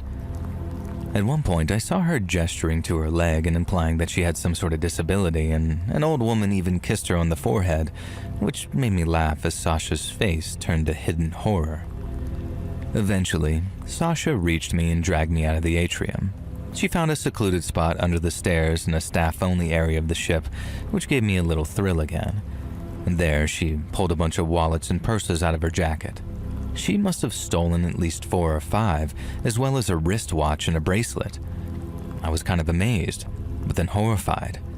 I tried arguing with her that we'd get in serious trouble if she kept this stuff, and that's when she first started showing her true crazy. She leaned into me and whispered that if I told anyone, she would not only blame me, but also claim that I'd done terrible and unspeakable things to her to shut her up. Now, looking into her eyes, I genuinely believed her. And then she smiled at me and said something along the lines of, well, this wouldn't happen because, of course, I'd keep my mouth shut. And then she removed all the paper money from the purses and wallets and then threw everyone's cards and belongings down a garbage chute. I was horrified, but didn't feel like I could really say anything at that point. Somehow over the next few days, I kept finding myself hanging out with this Sasha, even though the novelty was starting to wear off. This was the point in my life where I discovered that I didn't care how hot someone was if they were an awful person. The problem now was that Sasha was kind of bullying me into spending time with her because I'd been present for some of her crimes, and I was too socially awkward and lacking in confidence to consider just saying, "Hey, I didn't do this. The girl did." For example, a couple of days after the pickpocketing, Sasha made me accompany her to one of the play areas for young children. There, she found a girl playing by herself and kept telling her about how someone had fallen overboard and died, and that she'd heard it was the girl's mother. The girl, for her part, didn't believe Sasha at first, but Sasha wouldn't relent. She described some genuinely very violent and unpleasant scenarios about the girl's mother being eaten by sharks, or dragged under by an octopus, or decimated by the ship's propellers. In the end, it got too much for the girl, who ran off crying, much to Sasha's amusement. And she bullied a few other little kids too, which just felt sick and tasteless to me. Now, another time she tried to force me to break into a vending machine, again in the crew quarters. She laughed and said that some loser on the crew would take the blame, so why should we care? At this point, it became obvious that Sasha was just trying to be deliberately cruel and unpleasant. I couldn't decide if she was trying to impress me or make me hate her, and looking back with adult insight, I think it was a little bit of both. Kind of sad, really, but at the same time, all I wanted was to be rid of her. I refused to vandalize the vending machine and stormed off to the sound of her trying to pry the keypad off of the front. Somehow, Sasha found me later in the water park of all places. I was sure that she wouldn't be seen dead there, but she showed up in a black bikini with a slur written on the crotch.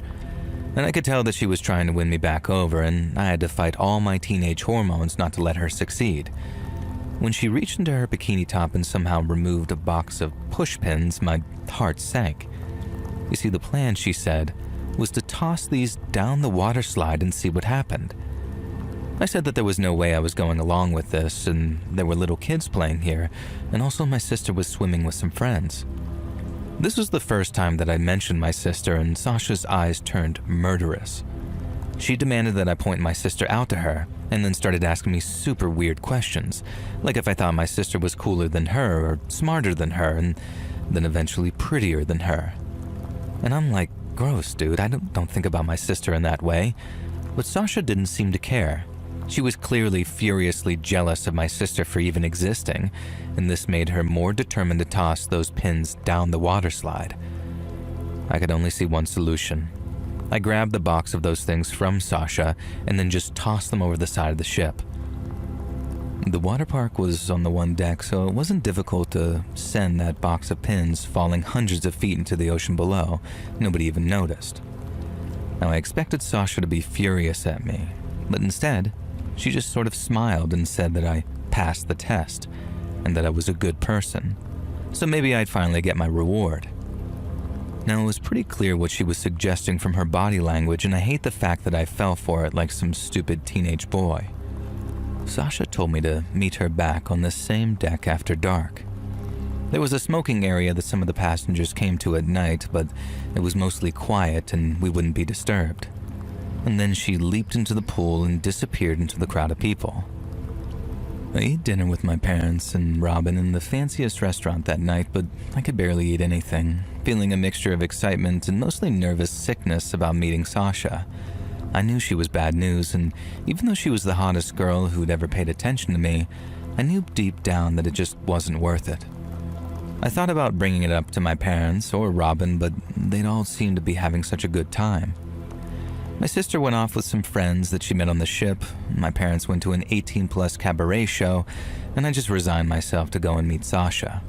Maybe I'd get something out of it, at least. I was walking along a small, shadowy deck leading to the main water park promenade deck when I felt someone grab me. I was slammed up against the railing, which came up to my chest.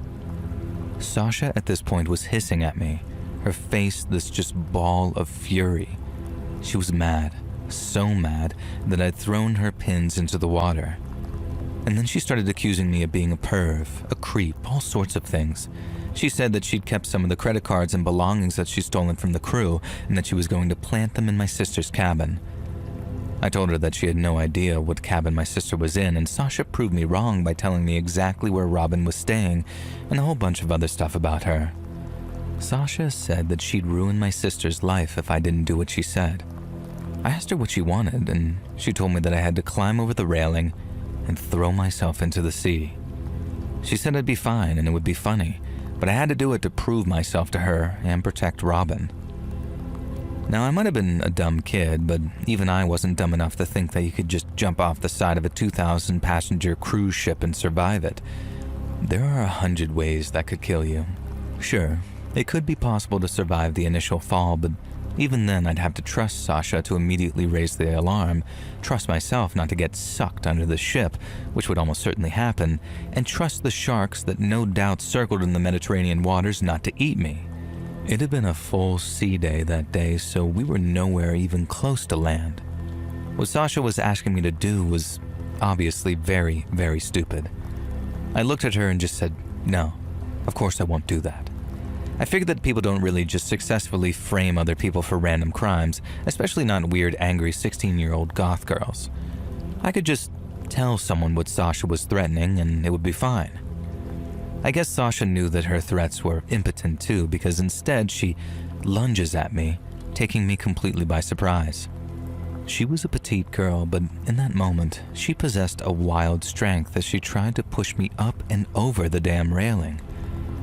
I don't think there was any chance that she could have managed it, but then she grabbed me in between my legs and began to squeeze hard, telling me to get the hell over the edge and into the effing sea if I knew what was good for me.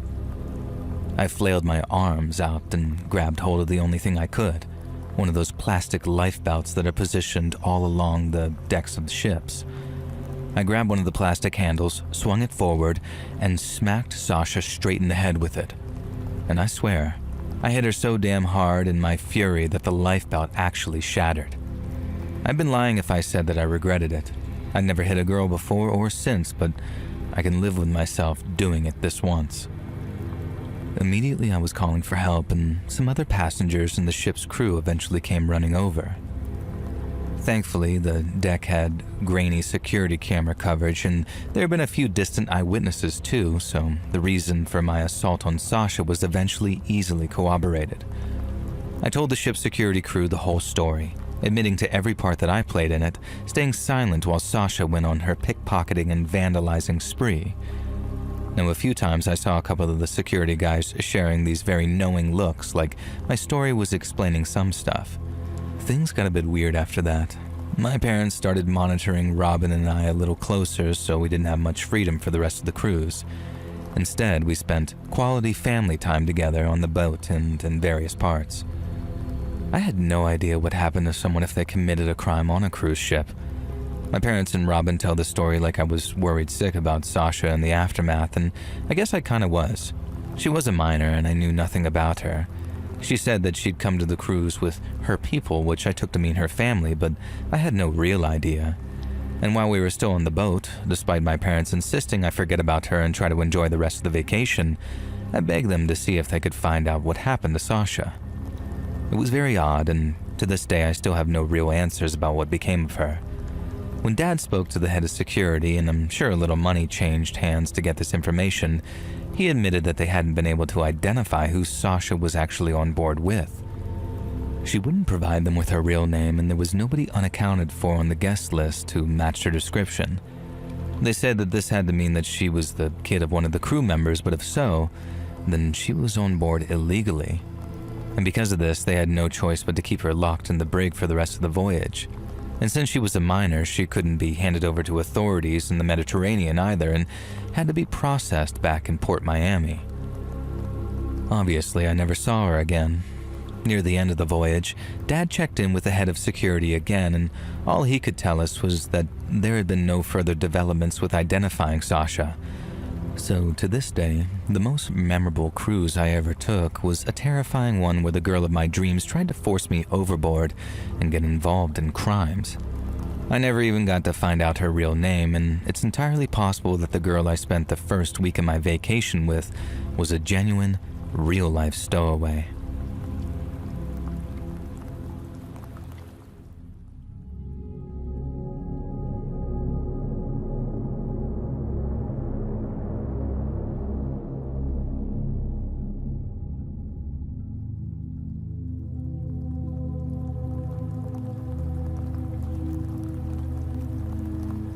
Hi, Let's Read.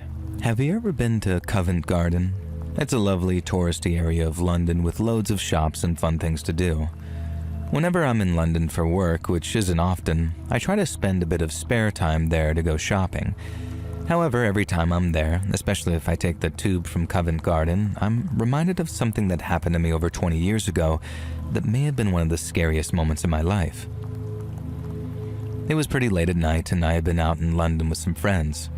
It was during my college days, and one of my old housemates had transferred unis to one of the London ones and invited us down for a flat warming party. The flat warming was the next day, Friday, but that Thursday I'd popped into central London to meet up with some other friends and hang out. I didn't get drunk, but was a tiny bit tipsy, and I found myself needing to get the tube back home to Southgate where my friend stayed. Originally, the plan was for the guy that I had been out with to come home with me, but things didn't really work out there. Instead, we went our separate ways, which is how I found myself trying to get home alone. Taking the tube, even late at night, is normally pretty safe and simple, especially on the Piccadilly line, so I wasn't bothered. By the time I left the bar, the weather was absolutely foul, full-on thundering rainstorm, and it was late October and it had been a pretty mild month, but now the heavens just split open. Just completely foul weather to match the mood that I was in after things didn't work out with the guy. Of course, I didn't have a bloody brolly either, so I dashed for the Covent Garden tube station, and I didn't normally like getting on the tube at the station back then for reasons you'll soon see, but this time I was like, screw it. Now, I've never seen Covent Garden Station so empty. There was barely anyone about. The folks that were seemed as miserable and tired as I was. I remember there was a filthy-looking old man sitting near the bins, shivering in the rain. I ignored him and headed to the stairs. I have a crushing fear of elevators. It's not claustrophobia, but it's just elevators. That's why I normally avoid Covent Garden Station, especially as an exit, because there's a 193-step staircase leading down to or up from the platforms. And even though I was tired, heading down wouldn't be so bad though, I thought. If you've ever been to Covent Garden Station, the staircase is creepy, to say the least. It's a winding spiral staircase, fairly narrow for a public one. In the inner wall is a metal grate, like something out of a horror movie where the real world transforms into a sort of rusted-looking hell. It unsettled me at the best of times, but on this particular night, after I'd gone about 20 steps down, I heard lone, creeping footsteps behind me. For some reason, I decided to stop and listen, and the footsteps stopped too. I walked on a bit more, and the footsteps returned. And I was sure that it wasn't just some echo of my own steps. I wished hard for another late-night pedestrian to come jogging down the stairs or for me to meet a crowd going up. And not much chance of that on these stairs. People normally avoided them, but especially tonight when everyone with any sense had already gotten indoors. I walked down a bit more and the person followed me. Their footsteps were light and I became convinced that this was because they were trying to hide their presence. I stopped. And they stopped. I walked, and they walked. I wanted to start running, but I didn't trust myself, since I was still a little bit tipsy from the bar and I was wearing heels. I thought about slipping them off, but the idea of running down the Covent Garden stairs in bare feet, stepping on God knows what, sent a shudder through me. The person following me let out a strange, eerie whistling sound. I don't know what they were trying to achieve with that, other than to terrify me, but terrify me it did. I started hurrying down the stairs and their footsteps sped up too. I paused, and again so did they. This time I reached into my purse and gripped my keys in my fist. Not the best weapon, but it'd do. For a second I even considered turning around and marching back up to meet them, but I very quickly realized that'd be extremely stupid. Instead, I carried on jog-walking down the stairs. The person was following me at an even pace, and every now and then when I stopped, I'd catch a glimpse of their shadow just lurking around the corner. I knew if I could get down on the station and onto the tube, everything would be fine. With the whistling and the stop-start footsteps, it felt like my stalker was just trying to psych me out. They were toying with me, trying to scare me, but probably didn't intend to do anything physical or serious, right?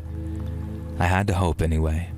I figured that if they were going to attack me, then halfway down the secluded stairs of Covent Garden Station would have been the perfect place to do so, but instead they were keeping pace with me.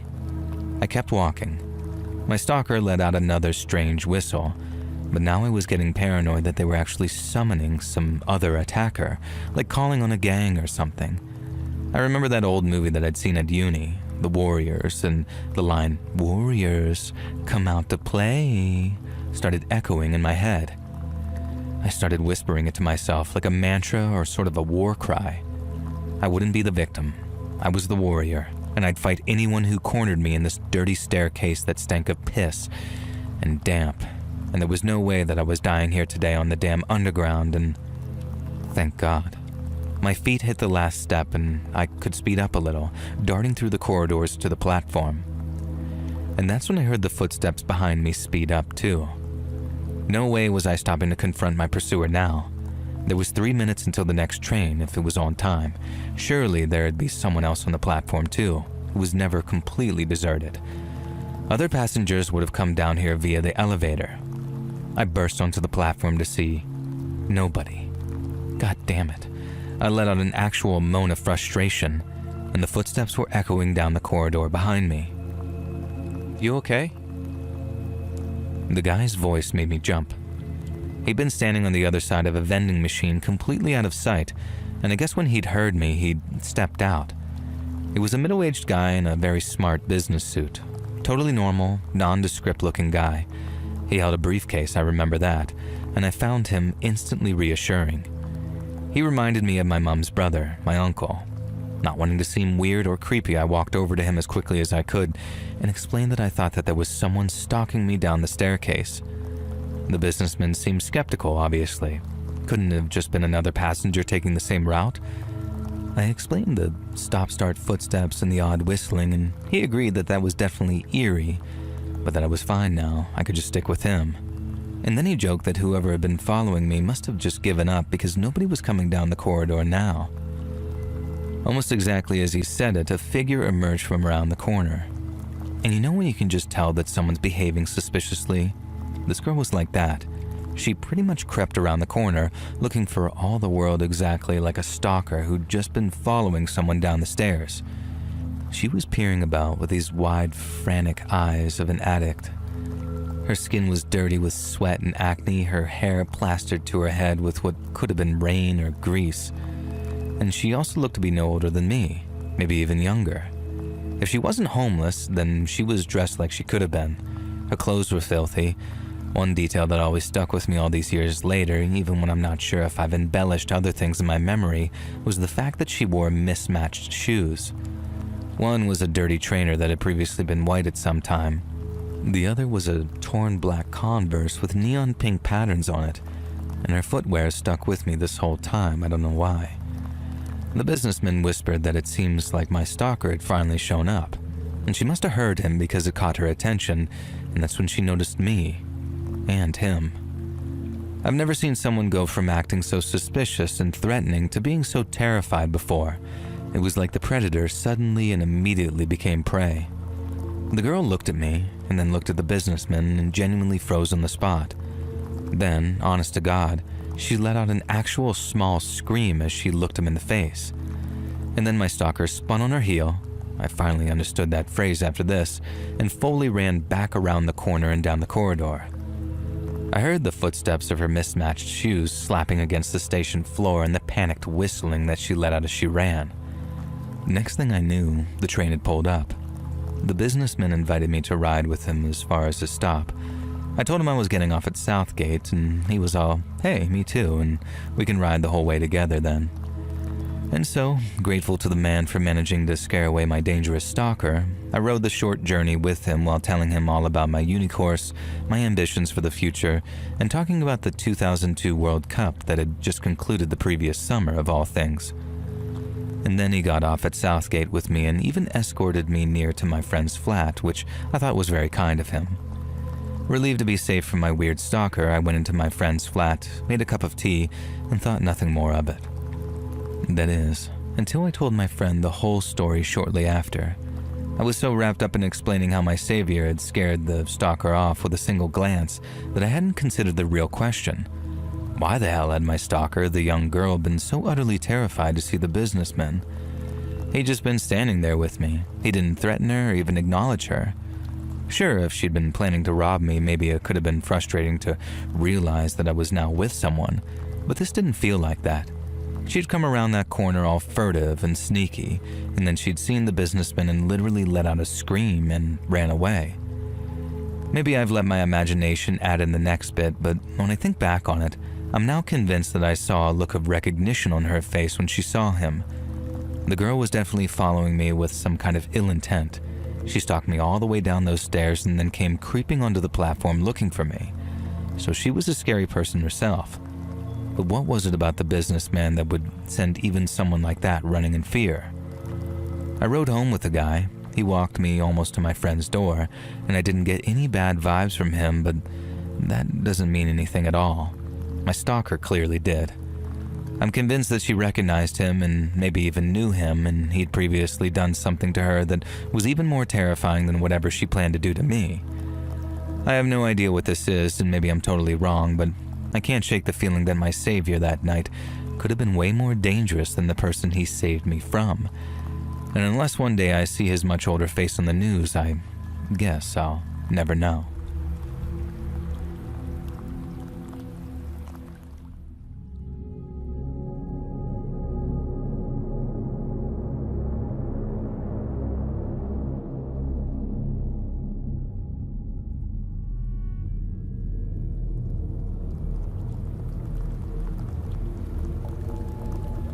So I have a scar, a really obvious one too, running almost horizontal in line with my cheekbone under my eye. It gets a lot of attention from certain people who sometimes ask how I got it, but instead of telling them the truth, I always make something up like I got it after a bad fall when I used to skate. Now I'm not that super of a private person, and I kind of like telling the story when the mood takes me. It's just kind of a long story and one that sort of bums me out to tell because, well, you can listen for yourself. Now, many moons ago, a former friend of mine named Chris and myself decided to go to the state fair. It was kind of a long way away and Chris was my ride. But then after we hooked up with this group of 3 girls and hung out with them for a while, Chris slipped away from the group with one of the girls and they disappeared. I figured they had gone to find a little privacy somewhere, which was whatever, I guess, because I got to carry on hanging out with the other 2. But then come closing time, when all the stalls and rides started shutting down, I walked all the way back to where Chris had parked his car and found it gone. I was so mad, dude. Just out of my mind furious that he'd do something like that. Chris always had these a-hole tendencies when it came to the ladies, but this was on a whole other level. I remember walking around asking people near the cars if they were headed back to Cartersville, but no one was headed my way. And as the parking lot got emptier and emptier, I realized that I was going to have to walk if I wanted to get home. It sucks so hard walking all that way, and the whole time I'm just stewing in how angry I am that Chris drove off without me. I started hitting populated areas maybe 2.5 hours into the walk, and by then I'd calmed down a little, so I was just looking at all the houses I passed and thinking about how peaceful everything was in the middle of the night. The houses had long driveways, but not long enough that I couldn't see the front of the homes. So as I'm passing one of them, there's just enough light coming from the nearby highway that I can see this big, dark handprint on one of the downstairs windows. It was so stark against the lighter colored curtains that it stopped me dead in my tracks, and I don't know whether or not it was the texture or the way it was smeared, but a voice in my head started asking, "Dude, is that blood?" So instead of just walking off, I hopped the fence, walked up the driveway, and shined my phone light onto the window. The hand-shaped smear was blood red. Something had happened in that house, and if I later found out about it from the news or whatever, I was going to feel like one hell of an asshole knowing that I did nothing about it. I rang the doorbell a few times. Then when I didn't get any answer, and I didn't hear or see any movements or lights coming from inside, I decided to try and head around back to check there. I guess that probably sounds crazy to some people, who wouldn't dream of injecting themselves into a potentially dangerous situation like that, but I've never been the kind of person to just leave things be, and I guess that is what it is. Anyway, I hopped the second fence and then made my way into the backyard to see if I could look through a window or something. Most of the curtains were drawn, all the lights were off, and the back door was locked tight. There were no more bloody handprints, no cries for help from inside, just this dead silence out there. So with all my options pretty much exhausted, I decided to call 911 and see if I could call in a welfare check or whatever. Now I took my phone out, and just as the screen lit up, I heard the sound of a key moving in the back door of the house. I kept my phone ready to call 911, just in case the person unlocking the door was hurt pretty severely. But when the door opened, out stepped a man wearing a mask and holding a gun, who told me to drop my phone and get on the ground. I thought about trying to run, but trying to escape the way that I came in involved closing the distance between us, and if he was serious about using that gun of his, I'd make for a pretty easy shot if I tried to run. I had little choice but to do as he told me, so I threw my phone out in front of me and laid down on my stomach as another masked man appeared in the doorway behind him. Whatever they'd planned, a robbery or whatever it was, it obviously wasn't going as planned, and I could tell from the way they were whispering to each other that they were freaking out. The handprint was probably from when they'd killed the homeowner, and my heart sank when I realized that I was going to be next. When one of the men started walking toward me, I won't lie, I begged him not to kill me. I didn't say it straight up, "I beg you," but I tried reasoning with him all the way up until he kicked me in the head and told me to shut up. I stayed quiet when he told me to look at him, and I figured my time was up right there. But instead of shooting me in the face, he wanted a straight shot at smashing the grip of his pistol into my face and jaw, I'm guessing in the hopes it'd knock me out. And I knew well enough to play possum after the first hit, which is the one that gave me my scar, but he decided to give me another lick before he was satisfied that I was out. I heard him pick up my phone and toss it, and I waited until I felt like it was safe for me to move again, which was only a few minutes later after I heard a car speed off in the street out front. I had to keep on my walk, like I should have done to begin with, and wait for a passing car so I could flag it down and get help. Luckily, the first one that came my way ended up stopping. The two folks in the front seat were kind enough to drive me to the emergency room, and they let me use their cell phone to call the cops on the way. An officer met me at the hospital while I was still getting stitches, and I gave him a pretty basic account of what happened before getting a cab home from the hospital.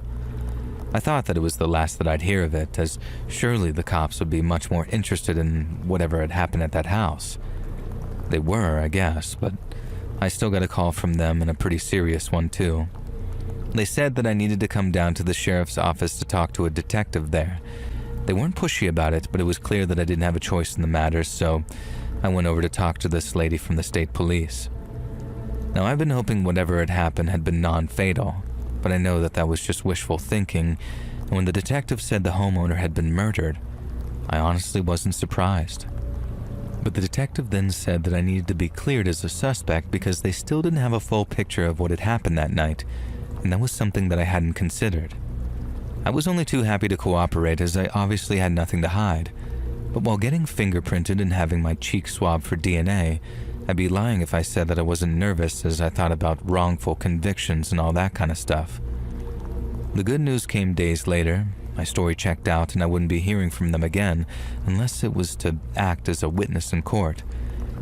But as much as I hoped that that call might come one day, it never did. And to this day, I still don't fully know what happened to that poor guy and why those masked men broke in and killed him.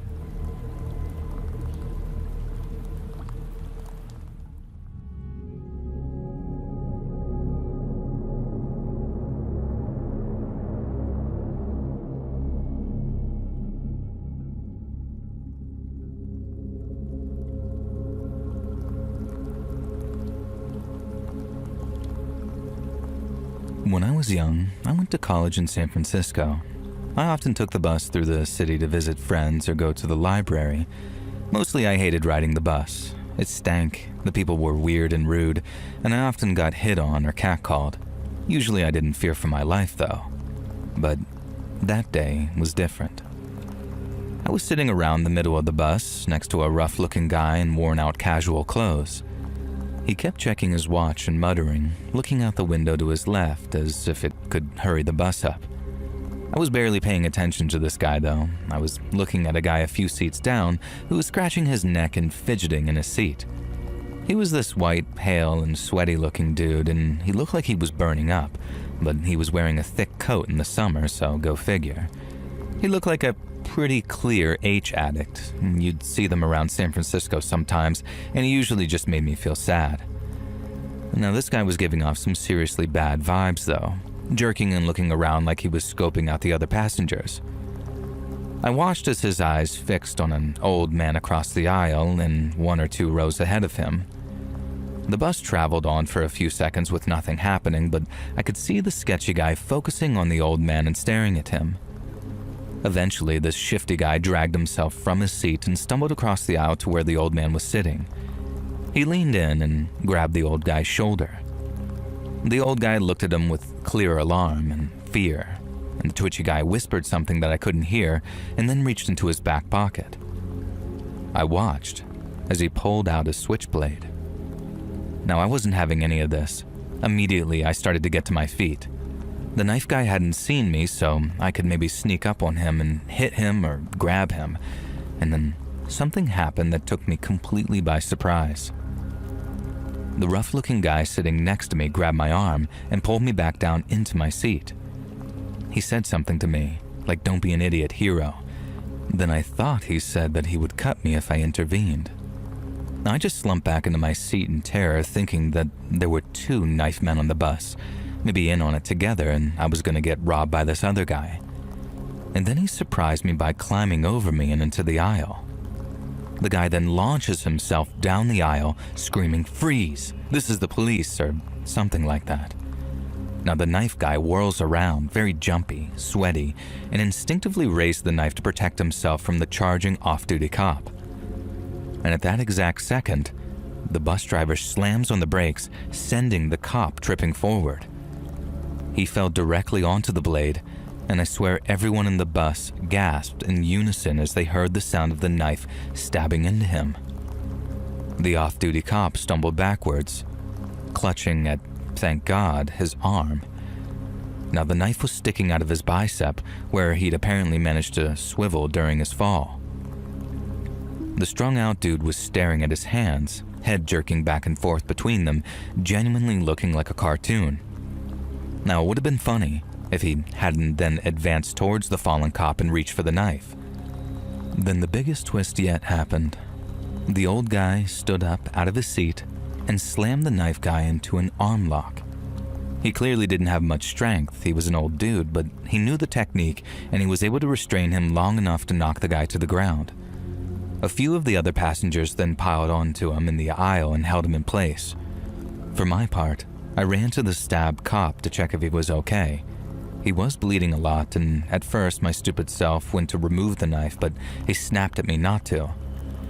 Eventually, we arrived at the bus station where on-duty cops were called, and that's when I found out for sure that the stab guy definitely was an off-duty cop. He even apologized for being rough with me and thanked me profusely as he was treated on the back of the ambulance. The old guy was a retired disabled Vietnam vet, and I don't mean to make him out as some kind of action hero in my story. It was very much normal old guy grabs a young junkie, but he definitely knew what he was doing and definitely would have been able to take the guy down solo in his youth. The twitchy strung-out guy was carted off by the cops and presumably went to jail. I wasn't really the one at risk, but it was still a scary as hell situation. It made me very jumpy riding on the bus for years after that.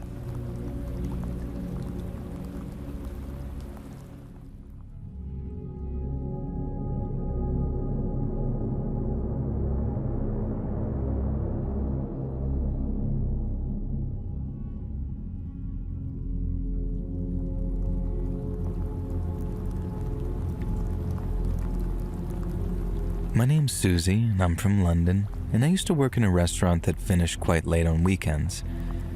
Whenever I finished a shift, I'd take the exact same route home, which involved walking through a massive construction site that had a sort of pedestrian walkway running through the middle of it. It was lined with these tall gray barriers interspersed with adverts for the building firm.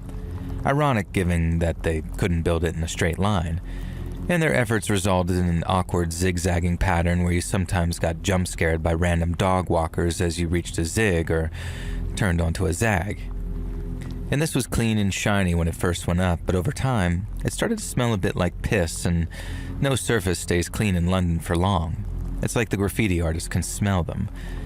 But as grim as it was, I sort of got used to walking down that horrible little passageway, and the jump scares weren't as bad once you knew that they were coming. But this isn't about anyone jumping out at me or chasing me down the narrow walkway. It's about something that appeared on the wall one day. As I mentioned, the passageway's gray metal walls ended up extensively graffitied, and throughout the many times I walked down it, I became quite familiar with a lot of the art on display. There were some quite nice pieces of art and then some not so nice ones too, and I could recognize which ones were old and which ones were brand new. So that night when I was walking down the passageway, I noticed a newer piece of graffiti that must have been daubed there after I'd walked down it the previous night. It wasn't like the others. There wasn't a picture, name, or slogan. It looked more like a note, a letter even, and someone had written, "Read me" at the top of it. I wasn't intending on reading it, I just wanted to get home and get in the bath. But when I saw who the note was addressed to, I couldn't help myself because it was addressed to Wine Bar Girl Who Walks Here Most Nights. I can't remember what the rest of it said exactly, as I only skimmed it before walking off at double speed, but as much as it pains me to do so, I can sum it up quite succinctly with the following. It said that I was pretty, and that someone was watching me, and that this person would like to bash my pretty face in with a brick when they were finished violating me. I recall just being like, oh my God, as I walked off twice as fast as before, and somehow I got home safely without any sort of confrontation with whoever wrote that note. But I also ended up crying my eyes out in the bathtub, wondering how people can be such freaking creeps. I started getting taxis home from then on, at least until I changed jobs and didn't have to commute home at night anymore. But even so, I've never forgotten that stomach-churning terror I felt when I realized that note was addressed to me.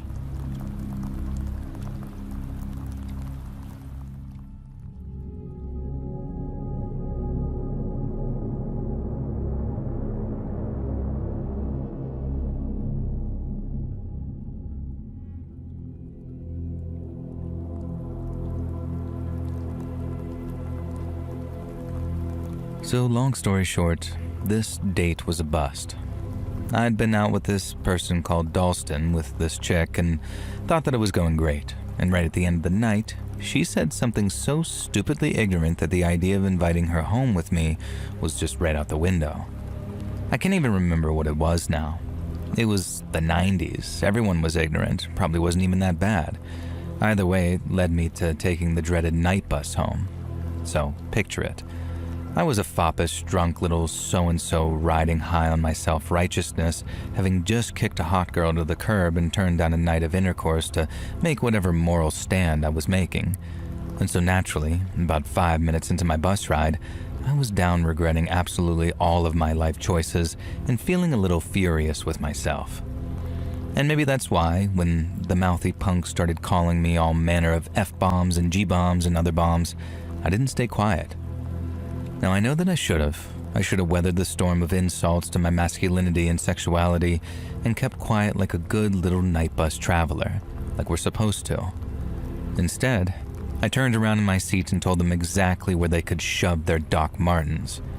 And they were the only other 2 passengers on the bus. One of them was a lanky-looking guy with some spiky red mohawk, and the other was a big chap with green and black hair shaved as sort of a side parting. Now, I couldn't tell if he was all muscle or just fat. Both of them were absolutely foul-mouthed, though, and I told them to stick their boots in each other, and they were floored in silence for a moment. And then, like hooting hyenas, these 2 idiots began rattling my seat, shaking and punching it without actually hitting me directly. One of them started slapping the bus window, and I just had enough. They'd been sitting on the back row when I'd gotten on, so I'd sat somewhere in the middle, and they'd clearly moved to be behind me. There weren't many rows that I could move forward, but I tried anyway, and about halfway between where I'd started and the driver, I don't know why I thought that this would somehow cause them to leave me alone. Obviously it didn't, and this sign of weakness and fear caused them to just clatter their way down the aisle and jump into the seats behind me. Now cue some more slurs and insults, and one of them ranting about how I'll cut you real good, you little fancy lad. And I was riding the blue balls high and gave them a few more choice words of my own. I caught sight of my driver up front, and she was shaking her head at me, giving me a look sort of like, you know better. And I knew her vaguely. She was this larger black woman who I'd met on the night bus a few times in the past, and was always a good laugh. I somehow hadn't noticed it was her driving when I got on the bus. I guess because I was still sad about my lack of a successful date. I stood up to move again, but once the punks grabbed me and pushed me down in the seat. Oh no, you did not just lay hands on me, I thought, you little rat. And I thought about turning around and just absolutely lamping on one, but I knew that I'd land myself in trouble with the law if I tried. Instead, I tried to get up and move again, and again, this punk pushed me back down in the seat.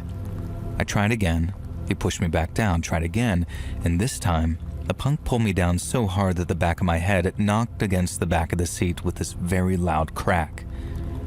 The driver shouted at us all to settle down. I said something insulting to them and then quickly left my seat and moved right back behind the driver. I asked her when the next stop was, and she said not for a couple of minutes, but she'd make those punks get off there and not to leave because she thought they'd follow me. And then once again I got back to my seat, and once again they resumed with their slurs and insults. I guess they liked the sound of cracking my head against the back of the seat too, because now one of them did it deliberately, grabbing me around the forehead and pulling my neck back until I was choking. I shook him off and scrambled across the aisle and back a few seats, sort of scrambling my way to safety. These punks got up, absolutely mad at me for daring to shake off their assault, and the bus driver started screaming at them to sit down and leave me alone, but instead they both crowded into the aisle and turned on her. This bigger punk, who I could now see was pure muscle, told the driver he was going to make her wish that she'd never been born. And that's when he pulled an honest-to-God hunting knife out of his belt. I had no idea what happened next until a few moments after. That's when he pulled an honest-to-God hunting knife out of his belt. I had no idea what had happened next until a few moments afterwards. There was the sudden burst of speed, and then an even more sudden stop. The big punk flew forward through the air, his knife clattering into the aisle, and hit the dashboard so hard that I heard the crunching of a bone over the splintering of metal and glass, and the beeping of the bus horn. The punk then crumbles to the floor, flat out unconscious, and the driver was up and out of her seat yelling at the now open door for someone to call the cops. Then she threw herself onto the other punk, slamming him to the ground and pinning him there, where she then proceeded to legitimately sit on this fella. I took her cue, a little shell-shocked, and kind of ambled over to the unconscious punk and made sure that he was still unconscious, and then shortly afterwards the police did arrive. So what happened, right, was the bus driver had taken an unconventional emergency approach and crashed the bus directly into a wall in an attempt to disrupt the punks from stabbing her or me. And it was kind of a genius idea if